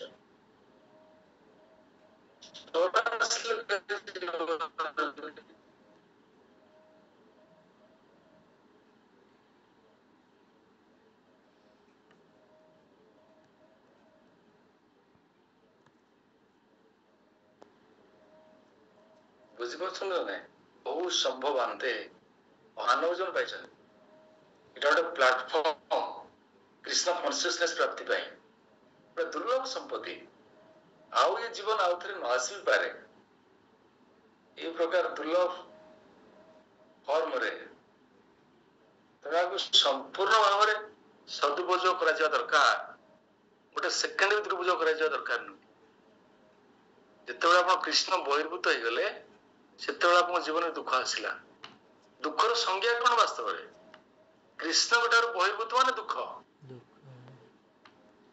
कृष्ण सहित युक्त माने सुख ଆପଣ ଯେତେ ସମୟ ବାହାର କରିପାରିବେ କୃଷ୍ଣ ସହିତ ଯୁକ୍ତ ରହିବା ପାଇଁ। ଆପଣ କୃଷ୍ଣଙ୍କ ସହିତ ବିଯୁକ୍ତ ହେଲା ମାନେ ଦୁଃଖରେ ବସିଲେ। ଗଙ୍ଗା ଦେବୀ କଣ ଚିନ୍ତା କଲେ, ବାପରେ ବାପ ବଢିଆ ହେଲା, ଏ ଲୋକଟା ବର୍ତ୍ତମାନ ମୋର ସଙ୍ଗ କରିବାକୁ ଚାଲି ଆସିଲା, ତାକୁ ବର୍ତ୍ତମାନ ବ୍ୟବହାର କରିବି ଆଉ। ବୁଝିପାରୁଛନ୍ତି ତ? ତେଣୁ କୃଷ୍ଣଙ୍କ ସହିତ ଯୁକ୍ତ ହେବା ପାଇଁ କୃଷ୍ଣ ସୁନ୍ଦର ବ୍ୟବସ୍ଥା ସବୁ କରିଛନ୍ତି। ତାଙ୍କ ଶାସ୍ତ୍ର ମାଧ୍ୟମରେ ଯୁକ୍ତ ହେଇପାରିବେ, ଭକ୍ତ ସଙ୍ଗ କଲେ ଯୁକ୍ତ ହେଇପାରିବେ, ବିଗ୍ରହ ସେବାରେ ଯୁକ୍ତ ହେଇପାରିବେ, ମହାପ୍ରସାଦ ସେବନରେ ଯୁକ୍ତ ହେଇପାରିବେ, ଶାସ୍ତ୍ର ଅଧ୍ୟୟନ କରି ଯୁକ୍ତ ହେଇପାରିବେ। କୃଷ୍ଣଙ୍କର ବ୍ୟବସ୍ଥା ଗୋଟେ ବିସ୍ତାରିତ ବ୍ୟବସ୍ଥା। କୃଷ୍ଣ ପରମପୁରୁଷ ଭଗବାନ, ନବୋଧା ଭକ୍ତି, 64 ଭକ୍ତ୍ୟାଙ୍ଗ ରୂପ ଗୋସ୍ୱାମୀ ନେକ୍ଟାର ଅଫ ଡିଭୋସନରେ ବର୍ଣ୍ଣନା କରିଛନ୍ତି। 5ଟା ଭକ୍ତ୍ୟାଙ୍ଗ, ସାରାଂଶ ଭକ୍ତ୍ୟାଙ୍ଗ, 64 ଭକ୍ତ୍ୟାଙ୍ଗ। ପ୍ରଥମ 3ଟା ଭକ୍ତ୍ୟାଙ୍ଗ କଣ? ଗୁରୁପଦାଶ୍ରୟ, ଦୀକ୍ଷା ଗ୍ରହଣ, ଗୁରୁଙ୍କର ଆଦେଶ ପାଳନ। ଏକଥା ସମସ୍ତେ ଶ୍ରବଣ କରୁଛନ୍ତି ନା କରୁନାହାନ୍ତି? ଶ୍ରବଣ କରିକି ଅଶ୍ରବଣ କଳା ହଉଛନ୍ତି। ଏଇଟା ମୁଖ୍ୟ ଭକ୍ତ୍ୟାଙ୍ଗ। ପ୍ରଥମେ ଜଣେ ଶିକ୍ଷା ଗୁରୁଙ୍କ ଅଧ୍ୟୟନରେ ତତ୍ତ୍ୱାବଧାନରେ ଆପଣ ଭକ୍ତି କରିବେ। ଇନିସିଏସନ ଦୀକ୍ଷା ଗ୍ରହଣ ମାନେ ଶିକ୍ଷା ଗୁରୁଙ୍କ ଠାରୁ ବି ଆପଣ ଦୀକ୍ଷା ଗ୍ରହଣ କରୁଛନ୍ତି, ଫର୍ମାଲ ଇନିସିଏସନ। ଏଟା ଦୀକ୍ଷା ଗୁରୁ ତାକୁ କଣ କରିବେ, ଅଫିସିଆଲି ତାକୁ ଆପ୍ରୁଭ କରିବେ। ଯୋଗ୍ୟ ହେଲା ପରେ, ଯୋଗ୍ୟତା ପ୍ରାପ୍ତ ନ ହବା ପର୍ଯ୍ୟନ୍ତ ଆପଣଙ୍କର ଆପ୍ରୁଭାଲ ହବନି।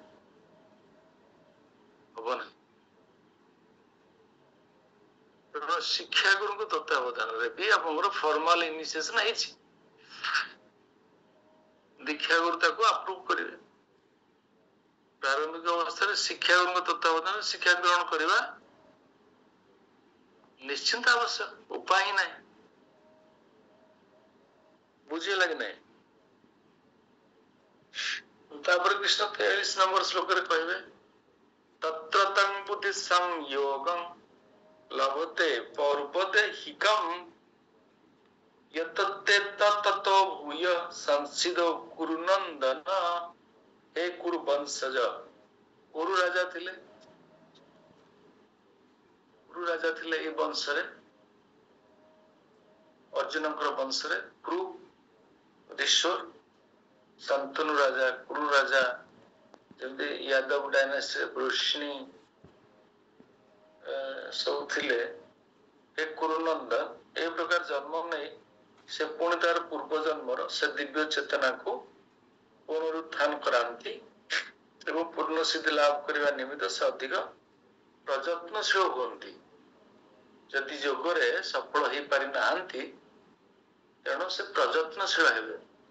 ଯେମିତି ଜଡ ଭରତ ମହାରାଜ ଯେମିତି ଥରେ ଫେଲ ହେଇଗଲେ, ଭାବସ୍ତରରୁ ପୁଣି ପତନ ହେଇଗଲା, ପ୍ରଯତ୍ନଶୀଳ ହେଲେ, କାହା ସହିତ କଥା ହେଲେନି, ଆଉ ଜଡ ଭରତ ହେଇଗଲେ।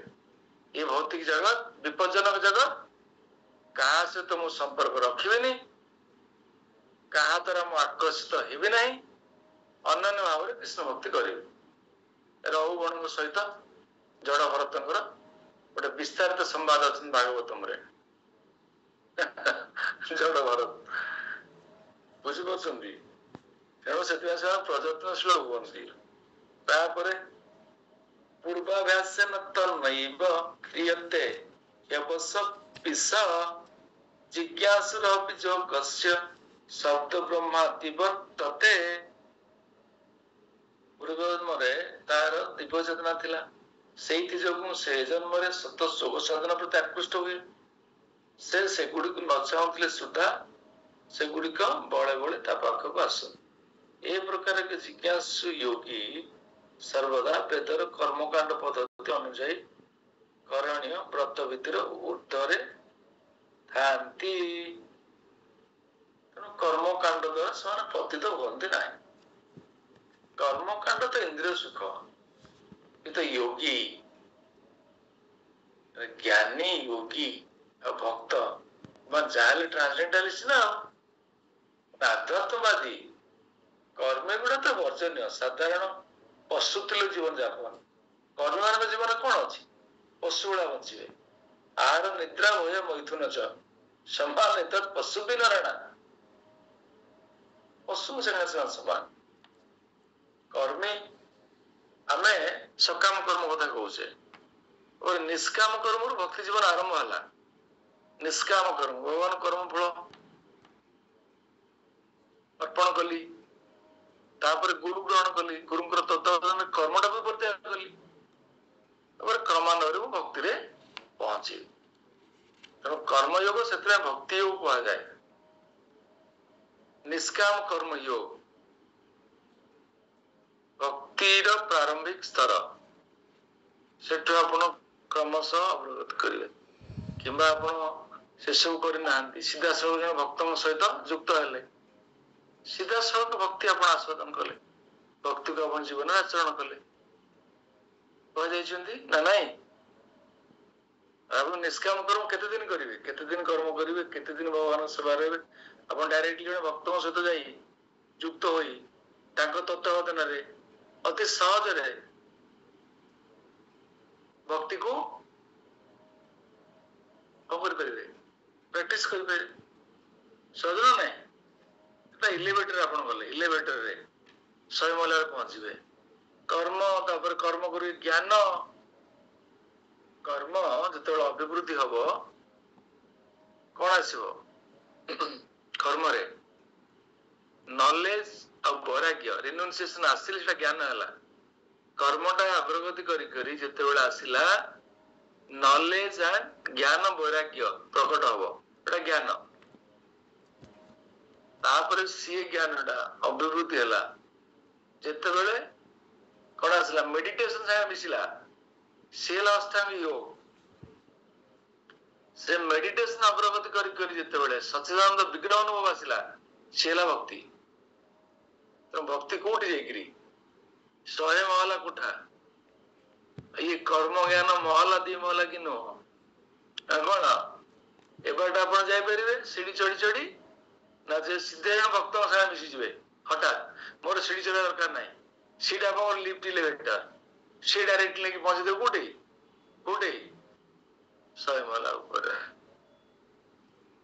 ତେସାମ ସମୃଦ୍ଧତା ମୃତ୍ୟୁ ସଂସାର ସାଗରାତ। ଏ ମୃତ୍ୟୁ ସଂସାର ସାଗରରେ ଯେ ପତିତ ହେଇଛି, ତାକୁ କିଏ ଉଦ୍ଧାର କରିପାରିବ? ସହସା କିଏ ଉଦ୍ଧାର କରିପାରିବ? ଗୋଟେ ମୁକ୍ତ ପୁରୁଷ, ଗୋଟେ ସାଧୁ। ଆରେ ଆପଣ ସମୁଦ୍ର ଜଳରେ ବୁଡି ଯାଉଛନ୍ତି, ଆଉ କଣଟା ଉପାୟ ଅଛି? ଜଣେ ସିନା ହେଲିକପ୍ଟରରେ ଆସିଲେ ଆପଣଙ୍କୁ ଗୋଟେ କିଛି ରୋପ ପକେଇକିରି ଆପଣଙ୍କୁ ଉପରକୁ ଉଠେଇ ନେଇଯିବ, ନା ସେଇଠି ଆପଣଙ୍କର ଚିତ୍କାର କରୁଥିବେ, ସେଇଠି ଆପଣ କିଏ ଉଦ୍ଧାର କରିବ? ବାଟ ନାହିଁ। ମୁକ୍ତ ପୁରୁଷ, ଲିବରେଟେଡ ପର୍ସନ। ତେଣୁ ଆପଣଙ୍କ ଜୀବନରେ ଭକ୍ତଙ୍କ ସଙ୍ଗ, ଶୁଦ୍ଧ ଭକ୍ତଙ୍କର ସଙ୍ଗ ଇଣ୍ଡିସ୍ପେନ୍ସିବଲ। ଇଣ୍ଡିସ୍ପେନ୍ସିବଲ ମାନେ ଅପରିହାର୍ଯ୍ୟ। ଉପାୟ ହିଁ କିଛି ନାହିଁ, ଦ୍ୱିତୀୟ ଉପାୟ କିଛି ନାହିଁ। ତେଣୁ ସେଥିପାଇଁ ଜଣେ ଭକ୍ତଙ୍କର ହାତଟାକୁ ଆପଣ ଜବରଦସ୍ତ ଧରିବେ, ଜବରଦସ୍ତ ଧରିବେ। ମୋର ଜବରଦସ୍ତ ଅଧିକାର। ରାଧାରାଣୀଙ୍କୁ କଣ କହିଲେ? ଲଳିତାଙ୍କୁ ରାଧାରାଣୀ କଣ କହିଲେ? ଲଳିତା କହିଲେ ରାଧାରାଣୀ କି, ମା ସେ କୃଷ୍ଣଙ୍କ ସାଙ୍ଗରେ କାହିଁ ସମ୍ପର୍କ ରଖିଛ? ତ ବାରମ୍ବାର ତମକୁ ହଇରାଣ କରୁଛନ୍ତି, ଲମ୍ପଟ। ଚନ୍ଦ୍ରାବଳୀ ସାଙ୍ଗରେ, ଆଜି ଚନ୍ଦ୍ରାବଳୀ ସାଙ୍ଗରେ, ଆଜି ଆ ସାଙ୍ଗରେ, ତା ସାଙ୍ଗରେ, ସେ ଫେରା। ଯେତେବେଳେ ରାଧାରାଣୀ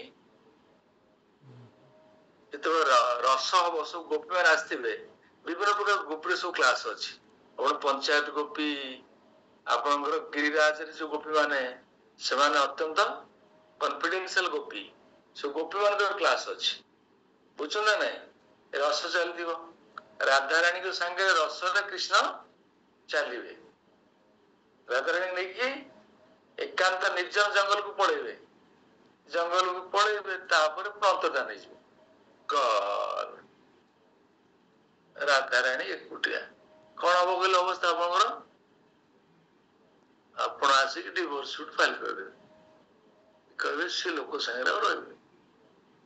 कृष्ण ये साधारण व्यक्ति नुह देखु कारण कौन एबारे आप एक कथा ललिता कहूँ ललिता कौन कहते राधाराणी ये गोटे पुरुष सागर कहीं संपर्क रखिछ कहीं पुरुष संपर्क रखिछ ये मुझे कौन सहयोग कर बहुत समय तो हरान कर भरोसा किसी अच्छे लोक पर किसी भरोसा अच्छे किसी कॉन्फिडेंस है तुम राधाराणी को ललिता डास कान खोलिक शुण यही शिक्षाष्ट कौन श्लोकटा अत्यंत गुरुत्वपूर्ण श्लोक ना आश्री संवा पादरतां पिनष्टमा मदर्शनं मर्महतां करोतवा यथा तथा वा विदधातु लंपट मत प्राणाथस्त सहैव नापड़ शुण शुण ललिता मते से आलिंगन करंतु न करंतु मते पादरे पदाघात करंतु मते दर्शन न दियंतु से लंपट हुअंतु मने रख तांकर व्यतिरेक मोर के प्राणनाथ नांती इको कौन कह जाए एटा को भक्ति देखो भक्ति एटा अनन्य भक्त संज्ञा पाइले तो अनन्य भक्त जहाँ बुझते आप बुझे गोटे भक्तर संगटा को सेमती जबरदस्त आप धरवे आप कहना से क्या मोर दायित्व ने मत कहीं देखिले कहीं मत आज कि मो विषय किसी भल मंद पचार ना किसी आवश्यक ना संग मोर एकांत आवश्यक संग जो दिन विजुक्त हली सेटा मो जीवन सर्वोत्कृष्ट दुख संग मोर जो दिन परिसमाप्त है सेटा मो जीवन कौन कौन सर्वश्रेष्ठ दुख एक क्या भीतर आलोचना होची क्या भीतर क्या सागर आलोचना होची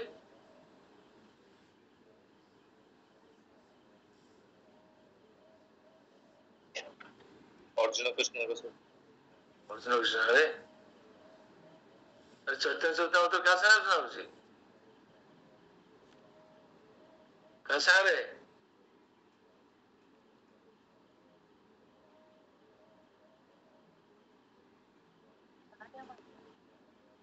सागरे राय रामानंद चैतन्य महाप्रभु राय रामानंद ललिता विशाखा सखी राय रामानंद स्वरूप दामोदर गौर लीला रे ललिता विशाखा थे कृष्ण लीला रे कथोपकथन होची बुझिपारे ना नहीं तेणु भक्त संग एकांत अपरिहार्य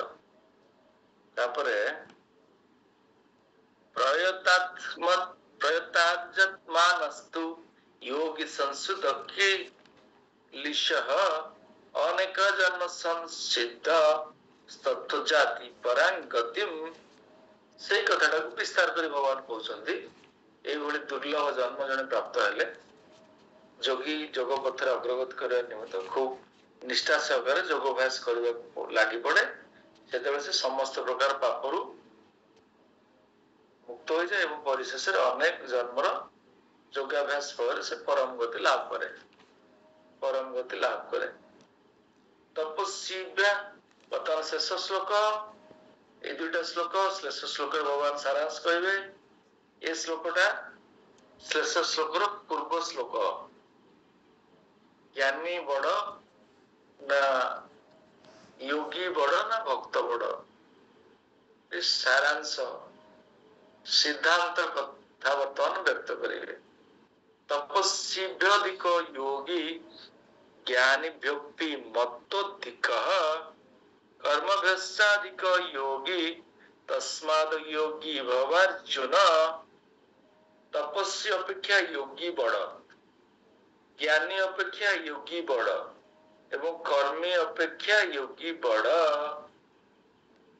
तेणु हे अर्जुन सब अवस्था तुम जन योगी हुओ एक कहीदेले योगी मान अष्टांग योगी कर्म ज्ञान योग योग ठारू भक्ति श्रेष्ठ बोली शेष श्लोक कहले योगी नाम अपि सर्वेषां अति गुरुत्वपूर्ण वर्ष ये अध्याय सबुठार मुख्य ଏବଂ ସାରା ଭର୍ସ ଏଟା ଭର୍ସ ମେମୋରାଇଜେସନ ପାଇଁ ଅଛନ୍ତି। योगिनाम अपि सर्वेषां मद्गतेन अन्तरात्मना श्रद्धावान् भजते यो मां स मे युक्त तमो मत। समस्त योगी मानक मध्यरे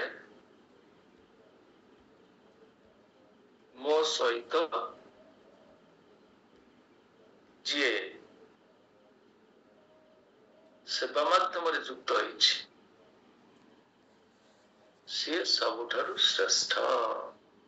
ମଦ୍ଗତେନ ଅନ୍ତରାତ୍ମନା ଶ୍ରଦ୍ଧାବାନ୍ ଭଜତେ ୟୋ ମାମ୍, ମୋର ଯେ ଭଜନ କରୁଛି, ଭଜନ ଭକ୍ତି କରୁଛି, ମୋର ଯେ ଉପାସନା ଅଲଗା ଭକ୍ତି ଅଲଗା। ଉପାସନା ମାନେ ଡେମିଗଡ୍ସ ମାନଙ୍କ ପାଇଁ, ଭଗବାନଙ୍କ ପାଇଁ ଭକ୍ତି, କେବଳ କୃଷ୍ଣଙ୍କ ପାଇଁ ଭକ୍ତି ଶବ୍ଦ ବ୍ୟବହାର କରାଯାଏ। ମୁଁ ବ୍ରହ୍ମା ଭକ୍ତ, ଶିବ ଭକ୍ତ, ଇନ୍ଦ୍ର ଭକ୍ତ, ଏସବୁ ଭକ୍ତି ଶବ୍ଦ ଏଠି ଦୁରୁପଯୋଗ କରାଯାଉଛି। ଭକ୍ତି ମାନେ କୃଷ୍ଣଙ୍କ ସହିତ। ମୁଁ ସନ୍ତୋଷୀମା ଭକ୍ତ, ହନୁମାନ ଭକ୍ତ, ଏଠି ଭକ୍ତି ଶବ୍ଦଟା ଆମକୁ ଧିକାର କରୁଛି। ଭକ୍ତି କୁହାଯିବନି, ଗୋଟେ ଉପାସକ। ଭକ୍ତିଟା କୃଷ୍ଣଙ୍କ ସହିତ, ମୁଁ କୃଷ୍ଣ ଭକ୍ତ। ତେଣୁ ପରିଶେଷ ସିଦ୍ଧାନ୍ତରେ ପହଞ୍ଚିଲେ ଯେ ଭକ୍ତି ସର୍ବଶ୍ରେଷ୍ଠ ଯୋଗ।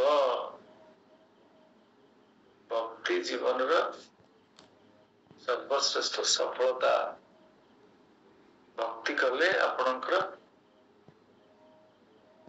ଜୀବନ ଧନ୍ୟ ହେବ, ପରମ ପୁରୁଷ ଭଗବାନ କୃଷ୍ଣଙ୍କୁ ପ୍ରାପ୍ତ ହେବେ। ପଞ୍ଚମ ପୁରୁଷାର୍ଥ ଧର୍ମ ଅର୍ଥ କାମ ମୋକ୍ଷ। ଚାରି ପୁରୁଷାର୍ଥ, ଭକ୍ତି ପଞ୍ଚମ ପୁରୁଷାର୍ଥ। ଭକ୍ତି ପଞ୍ଚମ ପୁରୁଷାର୍ଥ। ଧର୍ମ ପ୍ରଜିତ କୈଟବତ୍ର ଧର୍ମ ନିର୍ମଶ୍ଚରଣ ସେସବୁ କପଟ, ସେସବୁ ଚିଟିଂ ପ୍ରପେସିଟି, କୈଟବତ୍ର, କୈଟବ ଧର୍ମ, ଚାରି ଗୁଣ ଧର୍ମ ଯାହା ଆମେ ପ୍ରାପ୍ତ ହେଇପାରିବେ ଭକ୍ତି ମାଧ୍ୟମ। ଭକ୍ତି ଯୋଗୀ ଶ୍ରେଷ୍ଠ ଯୋଗୀ, ଶ୍ରେଷ୍ଠ ତପସ୍ୱୀ, ଶ୍ରେଷ୍ଠ ଜ୍ଞାନୀ, ଶ୍ରେଷ୍ଠ ସନ୍ନ୍ୟାସୀ ଏବଂ ଶ୍ରେଷ୍ଠ योगी। जय श्री प्रभुपाद की जय। समवेत भक्त वृंद की जय। निताय गौर प्रेमानंदे हरि हरि बोल। हरि बोल। आपरे आपनकर परीक्षा, close book assignment, verge memorisation, open book assignment, दुईटा एसे समस्त लिखी गोटे थरका जे नेक्स्ट यूनिट से क्लास जॉइन कर परिबे नाही। आला परा जीवन है। हरे कृष्ण प्रभु दंडवत मेमोराइजेशन ये यूनिट पे जहा जहा वर्स थिला ताकू सारीबे, ओपीए देबे, तापर शिविर अटेंड करिबे, नेक्स्ट यूनिट को जिबे ना हला आपन नेक्स्ट यूनिट रे हम आपन लिस्ट रो एलिमिनेट कर देबो। ए तो मु तो किछि करनी करना दवाने वो नेक्स्ट यूनिट जॉइन कर परिबे। एते किछि रिलैक्सेशन कंसेशन नाही। हरे कृष्ण प्रभु दंडवत प्रणाम। मु दुटा तीनटा क्वेश्चन मते टी बुझिबार अछि। हां सब क्वेश्चन तो आलोचना हबो। जो क्वेश्चन अब अछि क्वेश्चन बैंक स्टूडेंट हैंडबुक रे आज्ञा एगुडा सब आलोचना हबो। आज्ञा सब क्वेश्चन सहज अछि, सब पढ़ा हला डायरेक्टली डायरेक्टली अछि, सब कवर हला। आई जति पढ़िले सब प्रश्न स्पर्श करिके सब आलोचना आइछि। आमे ताको आ डिस्कशन कर दो को प्रश्न आप बुझ पड़ना। आज्ञा कृष्ण कॉन्शियस, कृष्ण चेतना प्राप्ति पाई शिक्षागत जगत कौन हो दरकार गोटे प्रश्न पचारि किए कहि परिबे? आज करी छी क्वेश्चन द उत्तर ओ क्वेश्चन कर तो कौन है कर କେହି କହିପାରିବେନି ଗ୍ରୁପରେ? हरे कृष्ण प्रभु जी କହୁନାହାନ୍ତି। गुरुपादाचार्य गुरुଙ୍କ ଆଦେଶ ଆଉ ଦୀକ୍ଷା ଗ୍ରହଣ କରିବା। ସେଇଟା ତ ଯୋଗ୍ୟତା, ସେଇଟା ତ ଆପଣ କୃଷ୍ଣ ଚେତନାରେ ଯୋଗଦାନ କରିବା ପାଇଁ ଯୋଗଦାନ କଲେ ସିନା ସେ 3ଟା ଆରମ୍ଭ କରିବେ। ଆଚ୍ଛା ହଁ ଯୋଗଦାନ କରିବା ହଁ, ଭକ୍ତି କୃଷ୍ଣ ଚେତନା ଯୋଉ ଏଇଟା କୃଷ୍ଣ ଆମର କନସିୟସନେସ, କୃଷ୍ଣ ଚେତନାରେ ପ୍ରବେଶ କରିବା ପାଇଁ କଣ ଯୋଗ୍ୟତା ଦରକାର? ଆପଣ ଅକ୍ସଫୋର୍ଡରୁ PhD ଜାଣିବା ଦରକାର, ନା ଆପଣ ସବୁ ବେଦ ଅଧ୍ୟୟନ କରିଥିବା ଦରକାର, ନା ଆପଣ ଭାରତର ରାଷ୍ଟ୍ରପତି ହେବା ଦରକାର? ହେଲା ପରେ ତାପରେ ଆସିବେ କଣ? ସବୁ ଭକ୍ତିର ଆବଶ୍ୟକ। ଯେ କଣ ଯୋଗ୍ୟତା ଆପଣଙ୍କର ହବା ଦରକାର? विश्वास ଥିବା ଦରକାର ପ୍ରଭୁ, विश्वास, ଦୃଢ ବିଶ୍ୱାସ। ଗୋଟେ ହେଲା ସିନସିୟରିଟି ଆଉ ସିରିୟସନେସ। ସିନସିୟରିଟି ଆଉ ଭାଗବତମରେ ପାଇବେ ସିନସିୟରିଟି ସିରିୟସନେସ। ଆଉ କିଛି ନାହିଁ। ସପୋଜ ହେଲେ ବି କୁକୁର ମାଂସ ଭୋଜି ପ୍ରାଣୀ ବି କୃଷ୍ଣ ଭକ୍ତି କରିପାରିବ ନା ନାହିଁ? ଆରେ କୁକୁର ମାଂସ ଯିଏ ଭକ୍ଷଣ କରୁଛି ସେ କୃଷ୍ଣ ଭକ୍ତି କରିପାରିବ କି ନାହିଁ? ଆଜ୍ଞା ପ୍ରଭୁ। ହଁ, ମୃଗାରୀ କଲେ, ଜଗାଇ ମାଧେଇ କୃଷ୍ଣ ଭକ୍ତ ହେଲେ, ଆପଣଙ୍କର ଗରୁଡ ହେଇଥିଲେ, ଗରୁଡ ଯୋଉ ପକ୍ଷୀ, ସେ ଜଟାୟୁ ତ ପକ୍ଷୀଟା ବିଭୀଷଣ, ପ୍ରହ୍ଲାଦ ମହାରାଜ କଣ ତାହେଲେ ଦରକାର? ସିରିୟସନେସ ଆଣ୍ଡ ସିନସିୟରିଟି। ଏଇଭଳିଆ କଥା ଆଉ।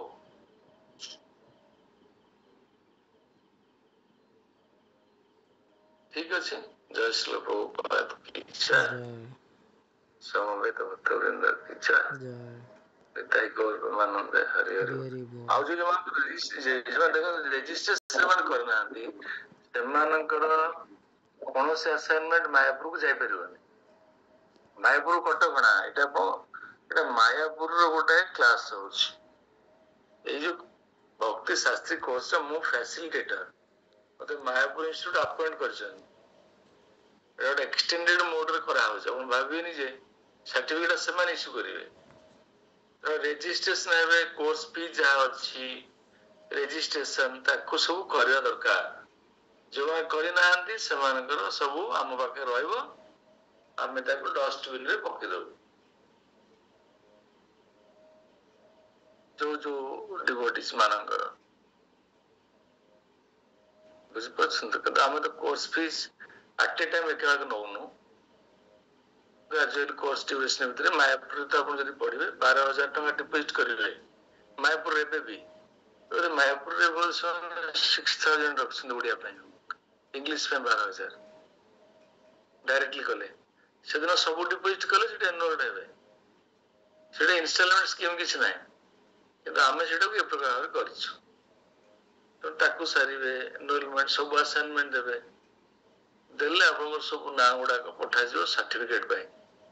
ଭକ୍ତି ଶାସ୍ତ୍ରୀ ସାର୍ଟିଫିକେଟ ଆପଣ ମାନେ ପାଇବେ। ଏଇଆ ତ ବିଷ୍ଣୁ ଯେ ନାହିଁ। ଆଜ୍ଞା ପ୍ରଭୁ। ହଁ, ସୁଖୀ କମ୍ପ୍ଲେନ କରିନାହାନ୍ତି, ଆପଣ ଏକ୍ସାମିନ କରିଦିଅନ୍ତୁ। କୋଉ ମାନଙ୍କର ରେଜିଷ୍ଟ୍ରେସନ ହେଇନି, ସମସ୍ତେ ପ୍ରିପେୟାର୍ଡ ହୁଅନ୍ତୁ, ଓବିଏସ୍ ପଠାନ୍ତୁ। ଆମର ଆଜି 2ଟା ମେଲ ମୋ ମେଲରେ ପଠେଇବେ, ବିଷ୍ଣୁ ମେଲରେ ପଠେଇବେ। ତାପରେ ଭର୍ସ ମେମୋରାଇଜେସନ ଗୁଡାକ ଏସବୁ ଭର୍ସ ଦେବେ, ସେମାନେ ଜୁମରେ ନେବେ ମିଟ୍ ମୋ ସହିତ, ଆଖି ବୁଝିକିରି ଡିସାଇଡ କରିବେ, ତାଙ୍କୁ ମାର୍କ ଦିଆଯିବ। ଶୀଘ୍ର ଶୀଘ୍ର କରିଦେବା କଥା ୟୁନିଟ୍ ଭିତରେ। ଠିକ ଅଛି ନା? ଆଉ କଣ ଡାଉଟ ରହିଲା? ପ୍ରଭୁ ସିବି ଏକ୍ସାମ ଟା କେବେ ହବ? Next Monday?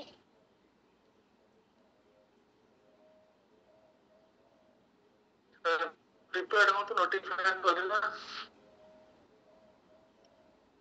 ନେକ୍ସଟ ମଣ୍ଡେ ଦବା କଥା। ଫ୍ରାଇଡେ ଯଦି କ୍ୱେଶ୍ଚନ ଡିସ୍କସନ କଣ ପଚାରୁଥିଲେ ଆପଣ?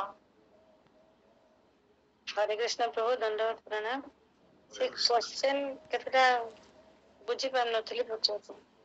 दुई तीनटा क्लास शुक्रवार दिन मिस अब आसन शुक्रवार दिन सब प्रश्न आलोचना करदवा आज्ञा शुक्रवार तो सब असाइनमेंट पे आपण मान प्रस्तुत होंतु अब आसंता मंडे ए आज मंडे 7 डेज पर आसंता मंडे सीबी एग्जाम हो ऑनलाइन रे तो बेटा तो लिखि देबी जो शुल्कटा हेई परिवनी एते कम से कम केम करिवे बहुत दिन एब्सेंट रही गली तो देखंतु केम शीघ्र शीघ्र सर्विस हो आज्ञा ठीक अछि जैसे को बात की जाए संवेद तो जय जय निताय गौर प्रमाण हरि हरि बोल हरि बोल।